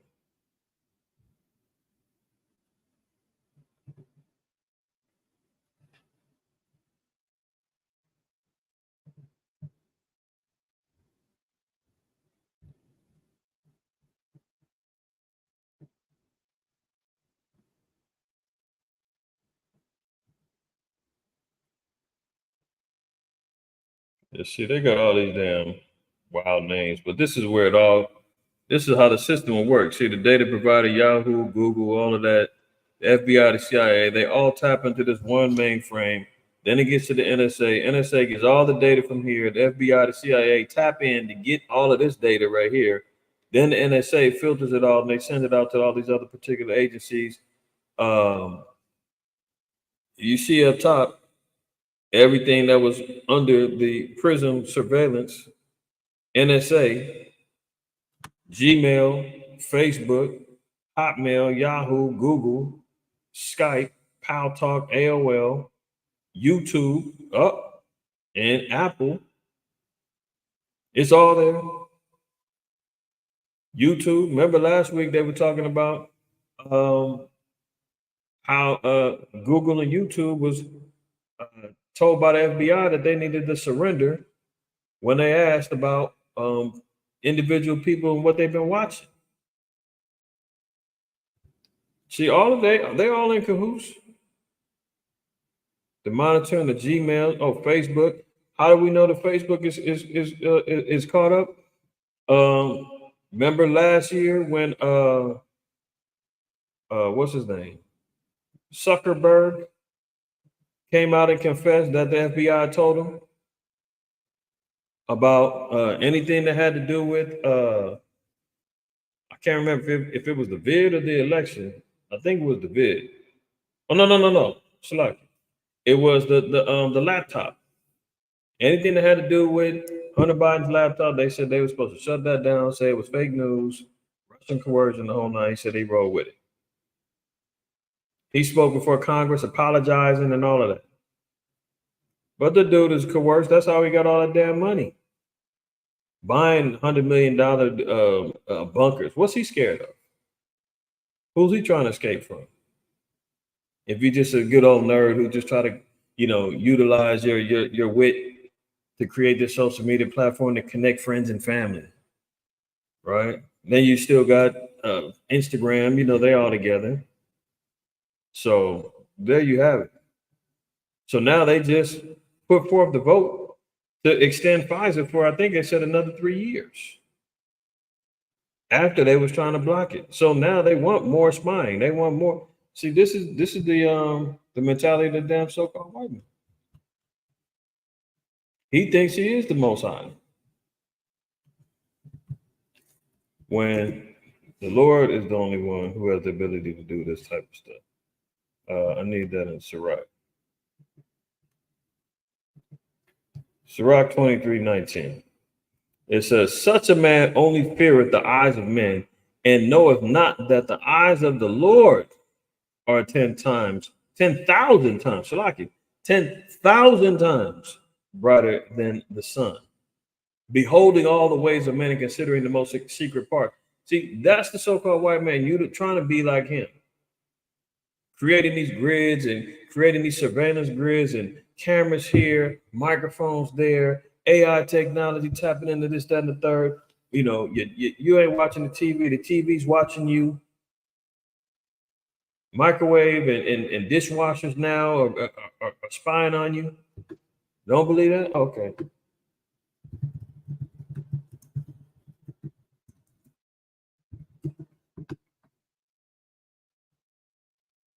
ABC News. How about we just go right to the first one on top? 9 household products that may be spying on you. Could your coffee machine be spying on you?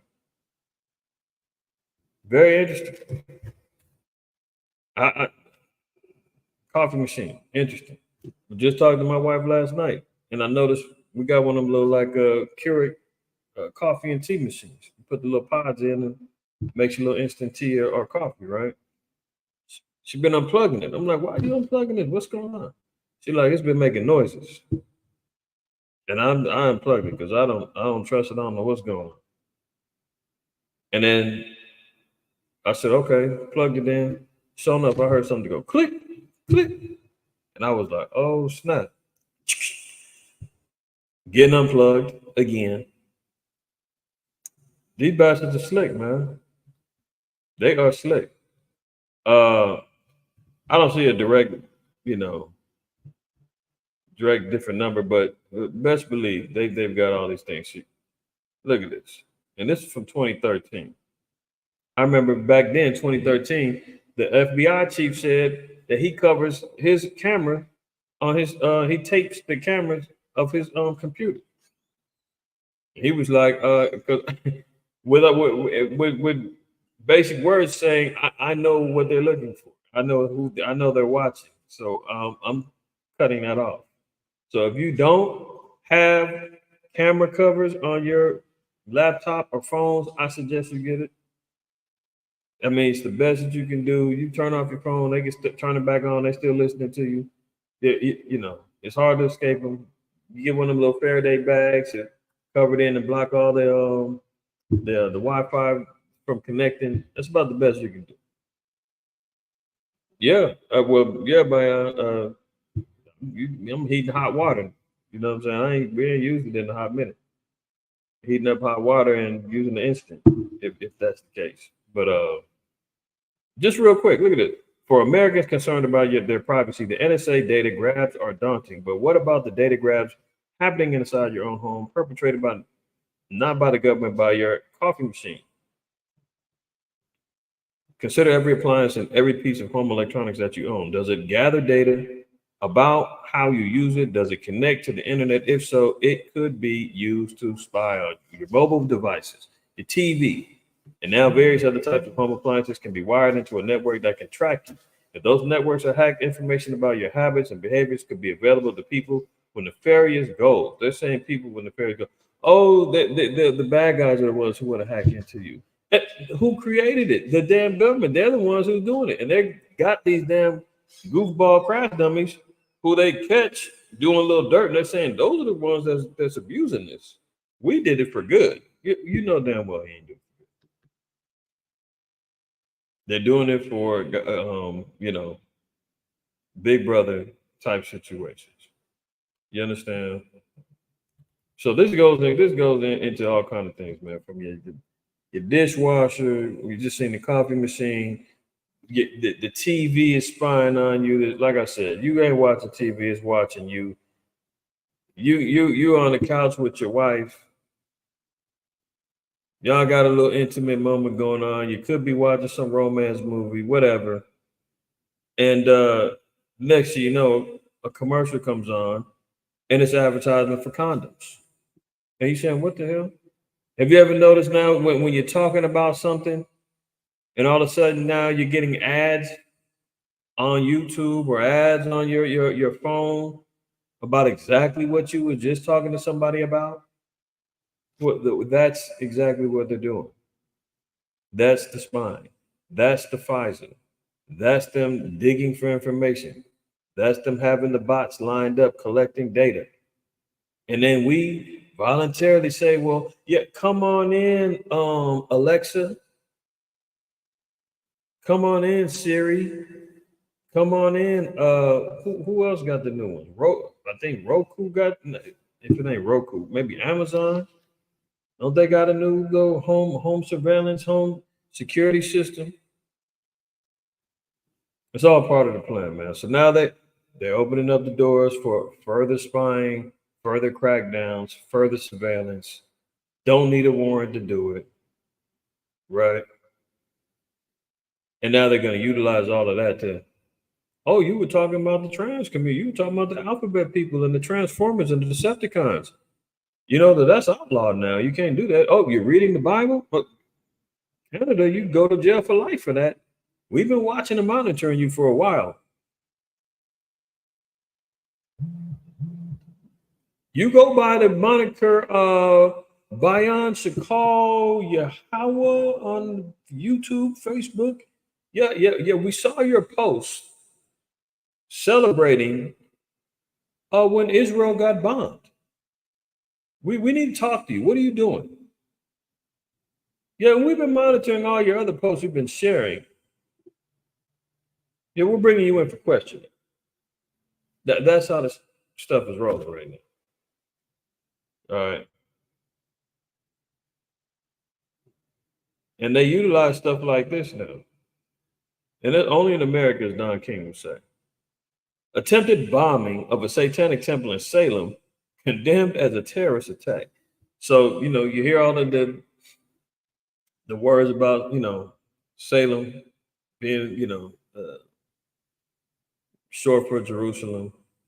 Melchizedek being the king of Salem, who was known also after the order, or Yahweh Shai was a high priest after the order of Melchizedek, the king of Salem.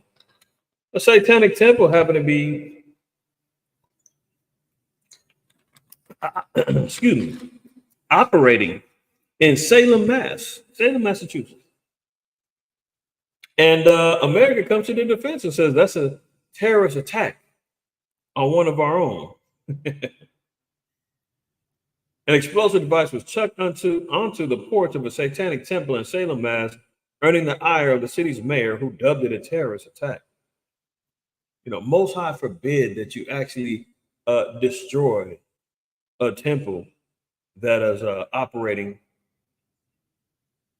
for the enlightenment and the well-being of Satanism, the occult, and devil worship. No, that's not wrong. That's just fine here in America. That's why the Most High said this place is the place of every clean and unclean and hateful bird, where they defend satanic temples. Nobody was inside the house of worship when the device landed outside the front door Monday morning at 4:15 a.m. Salem police said in a news release. And while the device failed to fully detonate, a part of the building was left burnt by a partial blast. So there you go, America defending its own. Biden finally considers Trump-style shutdown of the border. Joe could use a nuclear option executive order by the end of April to slash the number of asylum seekers. Remember when Trump was running around talking about close the border, build a wall. Slow Biden was running around here just in complete protest. How dare he? He's a racist, da da da da da. But now that he needs votes, now that he didn't open up the doors and flooded the place, and now he's saying, oh, okay, well, for your votes, I'll go to the extremes of what he would do. Would that get your votes? And then you waiting for the people on the right to be like, yeah, finally you're doing something to secure our borders and protect America. If you do that, I'm going to vote for you. It's all politics, man. All politics. Slow Biden is now beating Donald Trump in the majority of the polls. Do y'all believe that? You think he's greased enough palms and ate enough fried chicken and lied enough and forgave enough student loans that he didn't got the majority of the polls up on it? I mean, I can't tell, but leave it to the manipulation of numbers. He's now leading. Meanwhile, look what the Catholic Church is up to its old tricks again. Priest jailed after a man collapsed from too many erectile drugs at a cleric sex party. They're worried about Diddy. They're worried about Puff Daddy. I mean, can we talk about what's going on in the Catholic Church and their wild sex parties? I mean, a man collapsed from having too much Viagra. I mean, what are these damn heathens up there doing? Oh my goodness, man. I mean, you talk about lest there be any profane and violent Esau, man. And look at his face. If you wanted to see the face of a damn demon and running through his mind, you can just look at, he's just imagining underage boys, homosexual activity jumping on, rape and pillaging little innocent bodies, man. And they ain't here popping, Viagra and whatever else like Skittles. So somebody falls out and he gets arrested. A Polish priest has been sentenced to 18 months in jail for sex and drug crimes after a man collapsed during an orgy at his home. Only in the church, man. The church. The church. I mean, listen, the Israelite community isn't spot free. But damn, we ain't doing that type of stuff. At least I ain't never heard in the Israelite community no type of madness like this. According to Post Media, the victim had taken too many erectile. I mean, good Lord, man. The dude ride just did not work. He popped one. Damn, I still can't get it. I still can't, and he's fiending to get in somebody's Hershey Highway, man. He's ready to jump in and hit the gas. And them pills ain't wasn't working. He kept popping them. Unbelievable. These dudes are some complete sexual deviant demons. An ambulance was called out when paramedics arrived that they were refused entry and were only able to administer aid after the police arrived. The priest, referred to as Thomas Z, was sentenced for sexual offenses, supplying drugs, and failing to provide assistance to a person in danger of loss of life or serious bodily harm. Unreal. Unreal, man. Let's continue on. Look, 99-cent stores, man, shutting down all 371 locations due to inflation and theft. I know everybody done seen this already. You know the economy is bad, man, when the 99-cent store is claiming losses. When a 99-cent store says that I think they said they were claiming like $1 billion in loss, and it ain't just because of theft, man. It's inflation. The cost of doing business wasn't the same business model that when they first started establishing these stores years ago. Now it's costing them way more to operate. There ain't that many people going in there and going in stealing goods for $1.50. Yeah, it used to be 99 cents. Inflation said we got boosted up 50 cents. There ain't too many people running in there stealing $1.50 worth of goods, man. Even a homeless person can get in there and buy that. It's homeless people, man, out there panhandling, getting hundreds of dollars a day. It's well beyond just the crime and theft. Not saying people wasn't stealing. I'm sure that went down, but they ain't stealing enough, man, to go broke. I mean, how much can somebody put in their pockets and in their jackets and in their purses? The most they can leave about it is maybe 10 items. Okay, so you ran off with $12 worth of stuff. Is that gonna break the 99-cent store? And I thought this was gonna be something that was gonna take, a hot second for them to close them down. I happened to roll by one the other day. They already got the signs out. Everything must go. Stores closing, 30% off. We're done. I'm like, damn, I thought they was gonna give it a hot second. They had some investor, the cat that owns Big Lots. He tried to save the ones in California. He was trying to get an investment group to try to save it. I guess that failed because the stores was closing. Then the city's coming out saying we're going to be there for the workers. We want to make sure that they, get on unemployment, and then we're going to offer some training for them to hopefully get them better jobs and better trained so they can, further themselves into the service industry. I mean, that's what they're offering. Oh, no, we're going to give them free training for computer programming, how to, get into different business strategies, entrepreneurship, how to qualify for business. No, they're training them on how to be better in the service industry. So they can, hey, you guys are making how much in 99-cent store? You guys are making what, $16 an hour? Listen, they just raised up minimum wage to $20 to go work at Arby's and in Burger King. Hey, maybe if we're going to get your skills up so you can get that $20 an hour. How's that sound?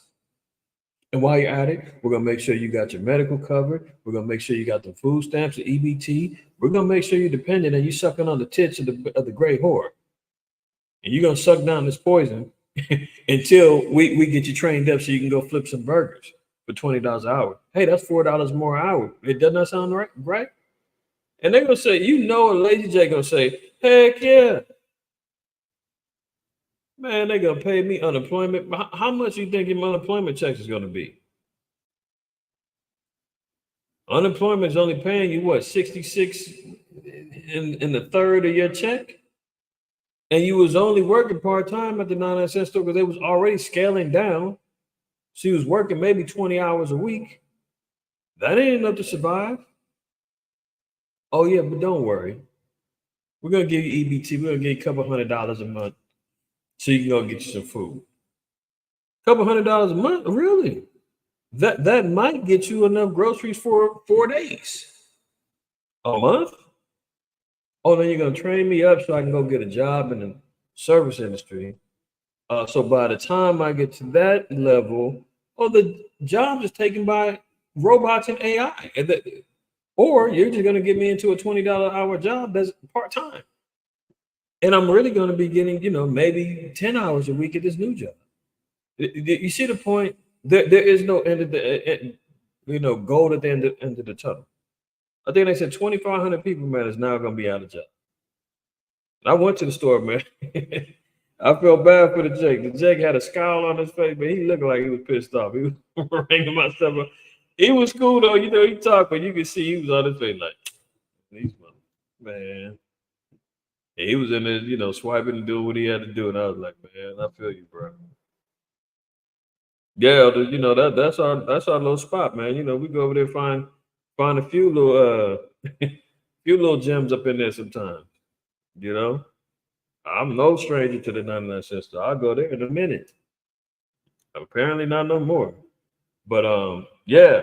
So y'all see this, but this is just indicative of really the outlook of what the economy is looking like. When the 99-cent store can't get no profit jumping off, Dollar General can't get no profit jumping off.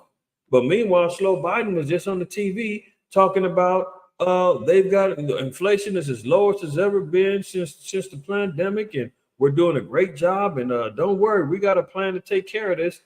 What? We just seen Jerome Powell just came out and said they're not going to cut the inflation rates. They planned on doing it 3 times this year. Now they're saying doesn't look like we're going to be able to cut them rates down. Stuff is looking bad. We might have to boost it back up again. So don't believe the hype. Don't believe Slow Biden and the rest. I know y'all don't, but this is for those who watch and tune in and pop in every so up. Don't believe the hype and thinking Slow Biden, he's going to take care of everything. Yeah. Well, everything's going to turn around. Don't worry. We got it under control. We got a plan. But if Slow Biden can't remember what he ate last night, he's going to tell you how he's going to save the damn economy. He has no clue. This was an extremely difficult decision, and it is not the outcome we expected or hoped to achieve, Mike Simoncic, interim chief executive officer of the 99-cent only store, said. Simoncic cited several factors for the shutdown, including the, quote, unprecedented impact of the pandemic, shifting consumer demand, persisting inflationary pressures, and rising levels of shrink.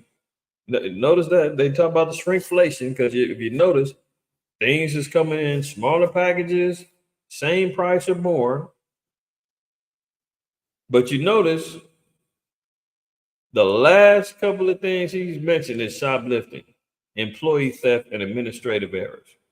The biggest problem was the pandemic, which by no mistake is a pandemic because all the information is coming out after the fact, after they said, oh, it's over, we got it under control. Now that we've warp speed these pokes in everybody's arms, now we can call off the dogs.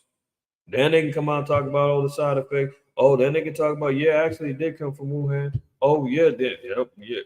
All of the lies start coming out. Fauci retires. The other chick that was the head of the WHO, she retired. All of them disappear and run away after the job is done. After the small businesses are shutting down, 99-cent store shutting down, commercial real estate is jacked up. A job well done. You got to shut it down so that you can, quote unquote, build back better, huh? So, look, first thing he said was the pandemic, shifting consumer demand, Persistent inflationary pressures, rising levels of shrink, an industry term that refers to inventory loss thanks to shoplifting, employee theft, and administrative errors. I mean, there you have it. This place in a lot of trouble. How America's next civil war could unfold is looming. The battle lines have already been drawn. The movie just came out. They're already ready to prime up the MAGA supporters against the, you got the immigrants over here. You got the hard left over here. You got everybody's lining up. They're trying to, ignite the flames. Agent Orange came out and said, if he doesn't win, it's going to be a bloodbath. They're just priming everything, man. It's a social experiment. They're setting tone. They're putting the spirit out there, and it's going to possess some people. I mean, guaranteed. If the polls look like they do now, I mean, you see, they're already switching and saying, "Oh, slow Biden is actually winning." The people on the right that love them some Trump, they're going to be like, "That's bull. They still in it again." Let them polls show him leading all the way up until October, and then come November, it's some landslide. They're gonna lose their minds. They're gonna say, "Not again." There is no America. There is no democracy. There is no Constitution. It's over. It's a hostile takeover. They taking over the place. We got to defend it now, America or nothing. And they're gonna go wild. Remember, the Most High even said it's gonna be. Yahweh Shai even said, wars, rumors of wars, nation against nation. Remember, we even covered that. Nation meaning tribes against each other. Meaning race wars. That's all on the table. And all they need is a movie right now to infiltrate the minds and get everybody hyped up and ready to go. I'm going to go see it. Well, if I don't see it, I'm going to stream it. I'm going to pay to stream it, I should say, when it's available. Let me be clear. Let me move on. Look, Argentina's running out of bug spray amid a record dengue surge. Remember, they got the dengue fever was over there in Puerto Rico going crazy. Now Argentina, they run out of bug spray. They getting hit. So America and the Americas still getting hit with the plagues, right? Bubonic plague, dengue fever. They got leprosy coming back. This place is getting hit, man. All timely leading up towards the Passover. For those who have yet to keep it, like us and many others, will be keeping it on the 22nd. I think there's a few campuses keeping it on the 21st, and somebody else on the 20th. I think another camp on the 20th, something like that. But that weekend of the 20th, the majority of camps is going to be keeping it as well, as we're seeing the plagues infecting and hitting modern day Egypt again. Avian flu found in the 7th state as cattle restrictions are growing. Oh, the murrain, remember that with Egypt? The diseased cattle. Now here comes the avian flu back again. And this time it's becoming more devastating to the cows. We'll be monitoring that. California on alert of San Andreas fault hints at a quake. They're talking about the big one is expected at any particular point in time. Now they've got a lot better technology monitoring the fault lines. They've got apps now that they hit you on your phone telling you, earthquake's about to hit. Now they've kind of war gamed this thing, saying, in California we've gotten little taps on the butt here or there, but we've been overdue for a big one in a long time. And trust you, me. I'm praying for the grace and the mercy of the Lord for me and my household and all my brothers and sisters out there who fear the Lord, keeping the commandments, to be preserved and protected when it does hit. But hey, you talking about I think it's Revelation 16.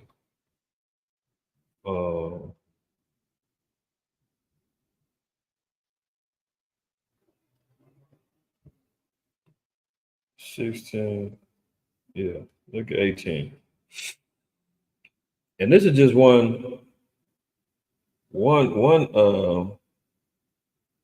of the vials and plagues. It says that there were voices and thunders and lightnings, and there was a great earthquake, such as was not since men were upon the earth. So mighty an earthquake and so great. So they're talking about that this earthquake that's going to come and hit, even the one I believe that's mentioned in Revelation 6. It says a third of the earth is going to get hit with is it Revelation 6? I believe it's Revelation 6. But you're talking about if San Andreas has got like one of the biggest fault lines in America, and all of the hype about how bad it could be, ranging from it hitting in Nevada, going all the way up California, all the way up into Washington State, hitting Portland. There's been some how accurate it could be, talking about Washington State could break off into the Pacific Ocean, tsunamis hitting Malibu, Santa Monica, Huntington Beach, Venice Beach. I mean, good Lord. You talk about, and now they're talking about, the big one might be coming.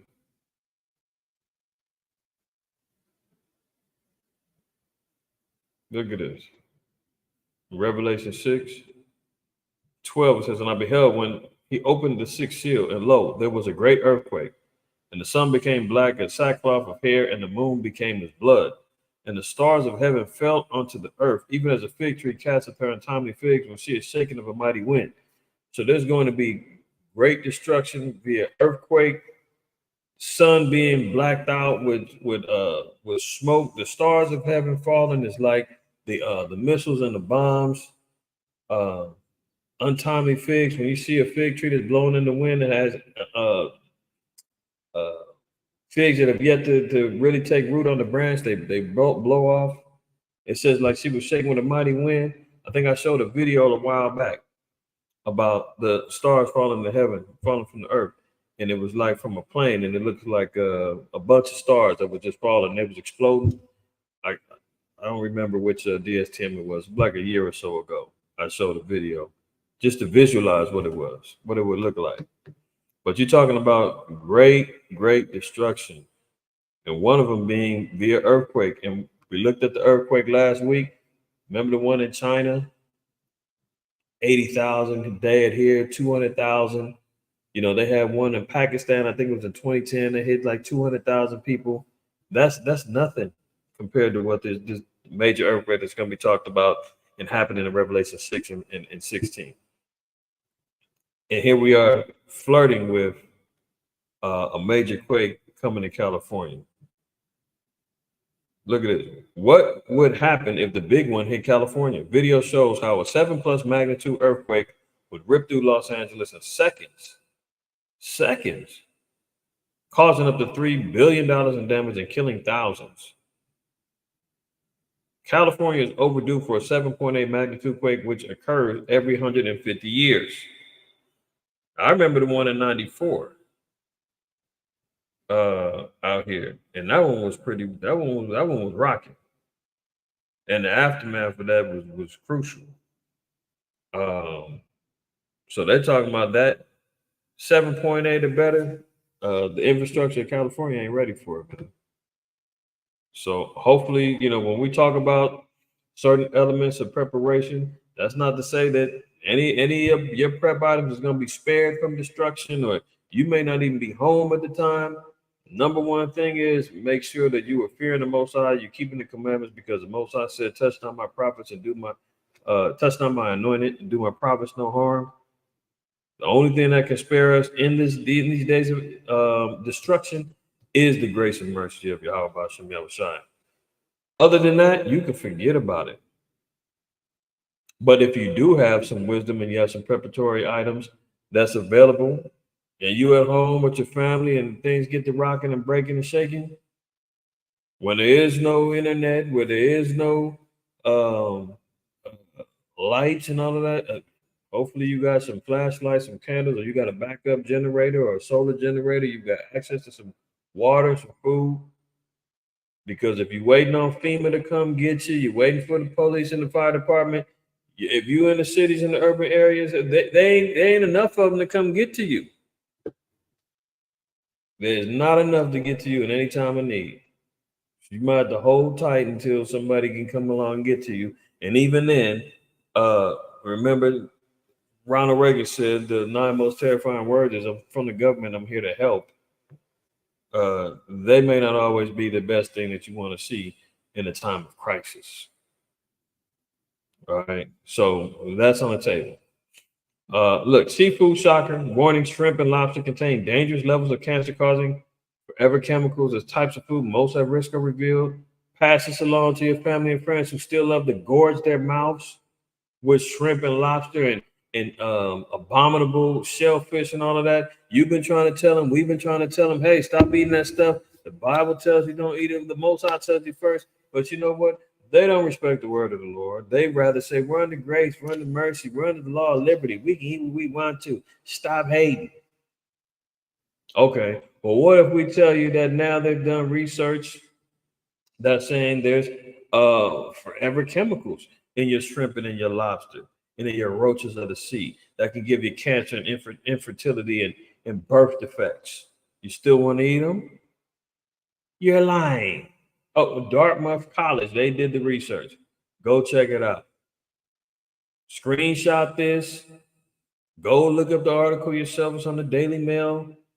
Or screenshot it, save it, send it to your relatives. Try to get them on the path of repentance. Try to get them to clean up their act and say, see, hey, the Most High told you don't eat that crap. If you listened ahead of time, maybe you wouldn't be wondering how did you get cancer. You worried about nobody in our family got cancer. Smokes and other. The so-called white man has weaponized so many different ways of giving people cancer and putting us to death, man. It's not even funny. The more that we find them out, the more that we can expose them, the more that we can put it out there to save our people. Number one, the Most High said it first. Now you've got more reasons to tell people, get up off of them damn shellfish. All right. Did y'all see this sister, man? Disgusting. She's possessed. She was a highly influential person, I guess, on TikTok, Mystic Lipstick. Here she was caught in a trance, stargazing, looking at the eclipse, talking about how, people need to choose a side and something big is getting ready to happen and all this other stuff. And she messed around and killed her husband and her kid, one of her kids, pushing him out the car and injured another one, thinking that the world was going to end, or if you didn't agree with her, you was going to get put to death. Right here in LA, she lived in the valley, speeding 100 miles an hour, crashed the car, killed herself. Pick a side. Danielle Cherokaya Johnson's bizarre eclipse post before mom stabbed the boyfriend and pushed the kids out of moving car. This is what happens when you get too caught up in the internet, too caught up in your influence, too caught up with these spirits that's possessing you. I mean, the scriptures tell you already in Jeremiah 10:2, I spoke about the eclipse and I said the first thing I said was, no man know the time nor the day, such and such and such. Take this as informational, fun facts, or whatever the case may be. Certain things are definitely coincidental, very interesting to pay attention to. Nothing is going to happen on that day. You got some people talking about your outside's coming back that day, it's the end of the world that day, something big is going to happen on that day, and then it didn't came and went. So-called white man was pumping it up. We got the National Guard out, better buy food and water and blah, blah, blah, stay in the house and don't go to school. I mean, much of that was psychological warfare hype that they did, mind control type stuff. If you just do the numbers, do the math, do the knowledge of the prophecy, you're gonna say that. Your house I never said when eclipse happens, I'm gonna be there. No, but we're seeing evidences of signs and wonders in the earth happening by the sun and the moon. Are they aligning with other things that we see prophetically, wars, rumors of war? So yeah, we see all of those things. Do we have in the beginning and the end? Do we see that there's a element of the northern and the southern kingdom being here in captivity in spiritual Egypt, so forth and so on. Sure. But you got a goofy sister like this who's going deep off into astrology and esoteric foolishness and talking about spirits and showing her about this eclipse. And it's, look at it. This eclipse is the epitome of spiritual warfare, protection on in your heart in the right place. The world is very obviously changing right now. Everyone needs to pick a side. The time to do right is now. Stay strong. You got this. Look at it. Wake up. The apocalypse is here. Everyone who has ears, listen. Your time to choose what you believe is now. If you believe a new world is possible for the people right now, there is power in choice. There is power in choice. Repost to make the choice for the collective. She's all over the place. I guess her daughters and her husband didn't choose right. And the spirits told her to kill her husband and crash out and kill herself. What choice did she make? The apocalypse is here. Where is that at in the scripture? An astrology influencer. And the Most High tells you about the stargazers of Babylon, the magicians and the damn warlocks and everybody else that's associated with this place. And here she is dabbling into the wrong damn things that got her twisted, jacked up, and killed herself and her family. And she had over 100,000 followers on, I think it was either TikTok or on X, one of the two. So she was highly influential. And that, as you know, there's 100,000 suckers, man, believing in a lot of foolishness out there. Talked about this earlier. 5 people have been arrested after a shooting at a West Philadelphia park. It was filled with hundreds of people. This is after Ramadan was ended. They had a shootout there. Told y'all the mass shootings was going to continue on. Here's another example of one. This looked like it was between 2 groups shooting it out. You know, of course, this is I guess you could say that the next mass shooting since the Super Bowl. I mean, it looks like they happen monthly. Wasn't the Super Bowl? What was it, in October? I mean, it's like in February. Just missed March. If we look deep enough, we probably had a 1 or 2 in March. But there you have it. All right. But notice, because it was niggas shooting niggas, right? I'm gonna call it what it is, because they was ignorant, dumbed down, low level, heathenistic following Arab religious folks. You even seen Slow Biden come out and talk about the tragedy of the mass shooting at the Muslim religious gathering, because they ain't giving a damn about no damn black folks out there trying to be Arabs or following Muslim. They ain't caring about no Muslim gatherings, and you definitely don't hear them talking about gun control and stopping it, because why? It's all right as long as blacks are killing blacks, as long as it's Muslim killing Muslims, it's all good. But you ain't seen them jump out there to go visit the park, or go visit West Philly to talk to the people and talk about gun control. You ain't seen that. More evidence is that they don't love you. Okay? You ain't seen nothing, and nowhere. You ain't seen him slobber and come out nowhere. Stumble off of the damn plane, or roll out a damn car to go and address what happened. Because he don't care. They don't care. Look who cares. Naked man took advantage of Planet Fitness transgender locker room policy to parade his genitalia in ladies' locker room and ask women to shower with him, then rub lotion on his back. All you got to do is go say, I'm a Transformer, a Decepticon. You can go up in the women's bathroom, take a shower with him, and do whatever you want. Well, that's the American way. Now, sister's outraged, huh? This is America for you. Oh, look at him. He's got to one up Slow Biden.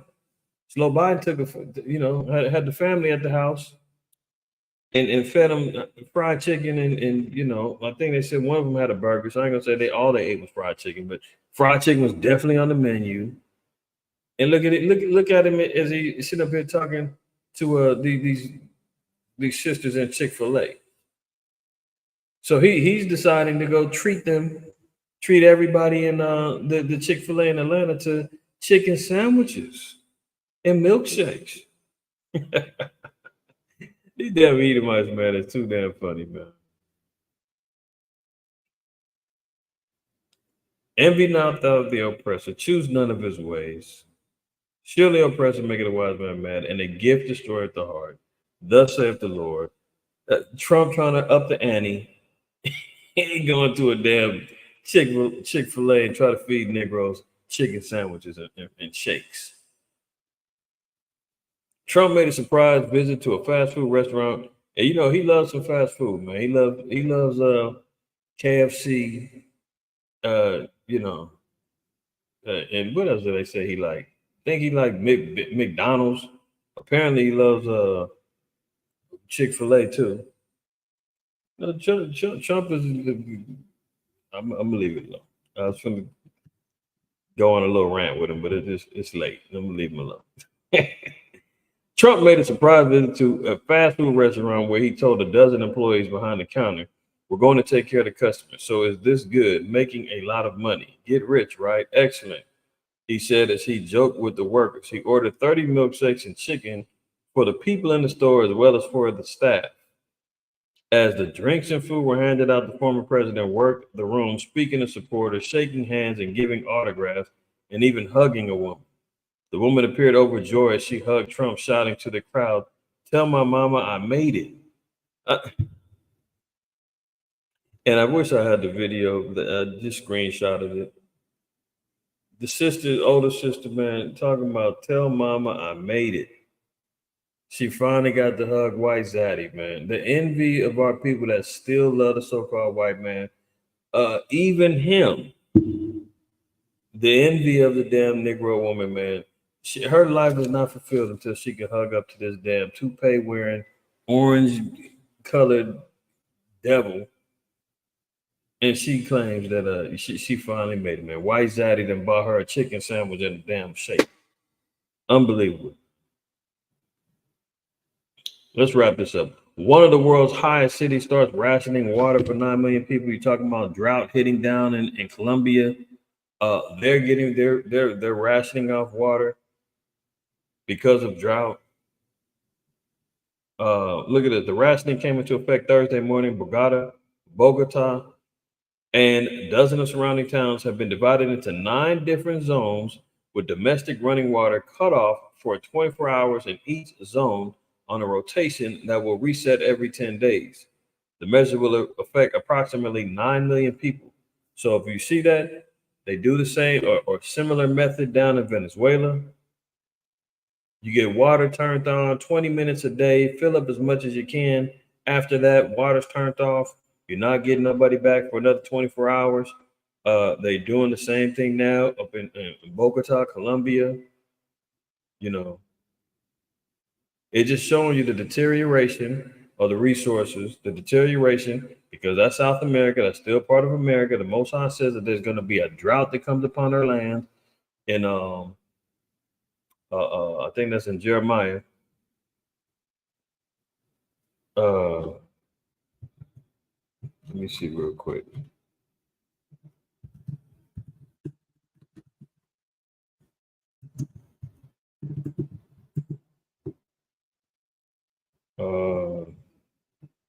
Yeah, Jeremiah 50 and 38. So it says, a drought is upon her waters. This is talking about Babylon. And they shall be dried up, for it is the land of graven images, and they are mad upon their idols. Well, this is the place where graven images and idols are welcome and worshipped. Everything from the lightning struck Statue of Liberty to the Baphomet statues to the Satan worshiping churches, to the Catholic churches that are allowing graven images and idols and statues to be worshipped, to the Kemetic shrines and temples that they got going on with all their idols lined up in there, to the Christian churches, they got their idols lined up in there. You dig what I'm saying? From the money, you name it, they're mad upon the idols. They're going crazy for the idols. And the Most High said, "Okay, I'm gonna hit them with a drought." Lord knows, before the rains that hit this year and parts of last year, California had been in the drought for like the last 10, 15 years. Arizona was hit with a bad drought. Colorado, New Mexico, a lot of places got hit with the drought. It was bad. If y'all seen the flashback reloaded video I did about America being Egypt on Monday for the new moon, I showed maps about the drought and everything that was going on. That was just a couple years ago. But it's still going down. America is still bound for drought. 9 million people are going to be affected by this. They got to ration enough water now. And can you imagine? See, we're still spoiled over here, man. You can still turn on the faucet. You can still turn on the shower. You can still run out and go buy a case of water. You can go fill up your sparklers or get your sparklers 5-gallon, renewal monthly, 20-gallon a month, however, them deals work. When you're in real hell, some of these third world conditions in countries, man, and they tell you, man, your water's cut off for 24 hours, you better store up as much as you can. And we're going around in zones like that. Don't be surprised when it hits to a city near you and here in Babylon. This is the last one, and I'm going to get on out of here and let y'all go to sleep. The fried chicken is in New York. The cashier is in the Philippines. Now watch this. You heard that right. The fried chicken is in New York. The cashier is in the Philippines. At San Chicken in Long Island City, Queens, the cashier beamed a wide smile and recommended the fried chicken sandwich. Or maybe she suggested a tonkatsu. It was hard to tell because the internet connection from her home in the Philippines was spotty. Romy, who declined to give her last name, was one of 12 virtual assistants greeting customers at a handful of restaurants in New York City from halfway across the world. The virtual host could be the vanguard of a rapidly changing restaurant industry. Watch this. As small business owners seek relief from rising commercial rents and high inflation, others see a model rife for abuse. The remote workers are paid $3 an hour. Hear that, California? According to their management company, while the minimum wage in the city is $16 an hour. Hear that, California? No, it's not AI, Bayan. It's a real woman. They outsourcing people working at the register. She's got they outsource it. They got rid of the computer program and all that. To take your order for $3 an hour in the Philippines, you look at a screen and it's just like you're on a computer, like a Zoom meeting or whatever. It ain't no different than, you go to these some of these fast food spots nowadays, they got QR codes, and that's all part of the 15-minute city. That's all part of the World ID. Everything I showed y'all, I've been telling y'all about for the longest. Everything is QR code based now. Now you can go and scan your QR code. Oh, here's download the menu. Tell them what you want. Then you go in and somebody's waiting for your, you go pay for it and they call your number, you go get your food. I've yet to experience it. I've just seen it done on the internet and all of that. This is a whole new thing where they're outsourcing people working as cashiers in fast food joints. This is the first one that I know of in New York, some fried chicken spot where you go in and it's a computer screen and you tell the, you go in there and make your order. And it's a chick remotely working from home. She's taking your order. You can barely understand what she's saying. Take your order, and then you go and they download the order to the cooks, and they go make it. You go pick it up. So although Jake's is running around here happy that you're getting $20 an hour while working at KFC and Pizza Hut or whatever. If AI don't replace you, they're going to replace you with cheap labor overseas. They are going to collapse America in this place, man. Trust and believe. This place got to go. And if they say money answers all things, and if you take money from people and they can't answer the call, desperation going to kick in. All hell is going to break loose, man. And people's going to want change by hook or by crook. So yeah, virtual fast food places now is on deck. There was a big rush back in in the early 2000s with many jobs being outsourced to India, to the Philippines. Like if you call your bank, you call a credit card company, you call different places, and somebody's answering the phone with an accent. And you saying, where are you? Are you onshore? Where are you? Yes, sir. I'm here to help you. This is Johnny. And you say, you know damn well your name ain't Johnny, Habib. No, my name is Johnny. You're not Johnny, man. Who are you? Okay, it's Habib. But a lot of jobs are being outsourced in the 2000s, man. And that's why Obama, when he came in, people was on his head talking about, are you going to have outsourcing? And he was like, oh, we're going to keep jobs here. I'm against it. Meanwhile, no, they wasn't. But I was working for a company that was definitely outsourcing to India. They was bringing them onshore, training them, and then they taking them back to India. And some of the people, upper management they had to go fly over there to India and stay over there and train them up and get them going.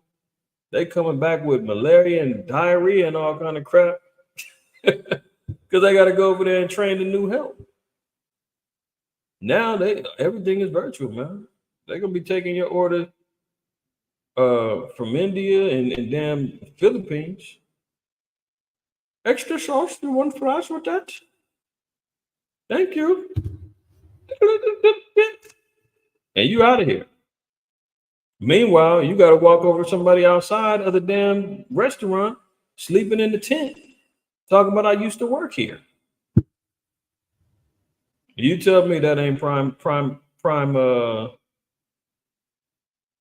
sources to get a spirit going to rile up somebody to go postal, right? So there you have it. There you have it. It's been a good one. I want to give all praise, honor, and glory to the Most High YahShai. Shout out to everybody that's in the chat. Stayed up tonight. Knock one down again. If you didn't stay up tonight and you made it to the end of this video, all praise, honor, glory to the Most High, man. Shabbat shalom to you. I know some of y'all gonna tuned out, fell asleep, got to catch up tomorrow. It's all good. Some of y'all didn't. You said, oh, Friday nights. I'm gonna say that for the Sabbath, the daytime. I'm gonna watch it tomorrow. All good. As long as you watch it, man. Like, share, and subscribe, as they say, man. Let's stand up against Skynet and the Matrix. Stand in defiance, man. Share this video, share the information, put the truth out there, man. Wake your people up, my people up. Let's get this kingdom, y'all. All right. So with that, I'm gonna go ahead and get on out of here, man. All praise, honor, and glory to the Most High, YahShai. Always remember, fear the Most High. Keep the commandments. Don't shoot the messenger.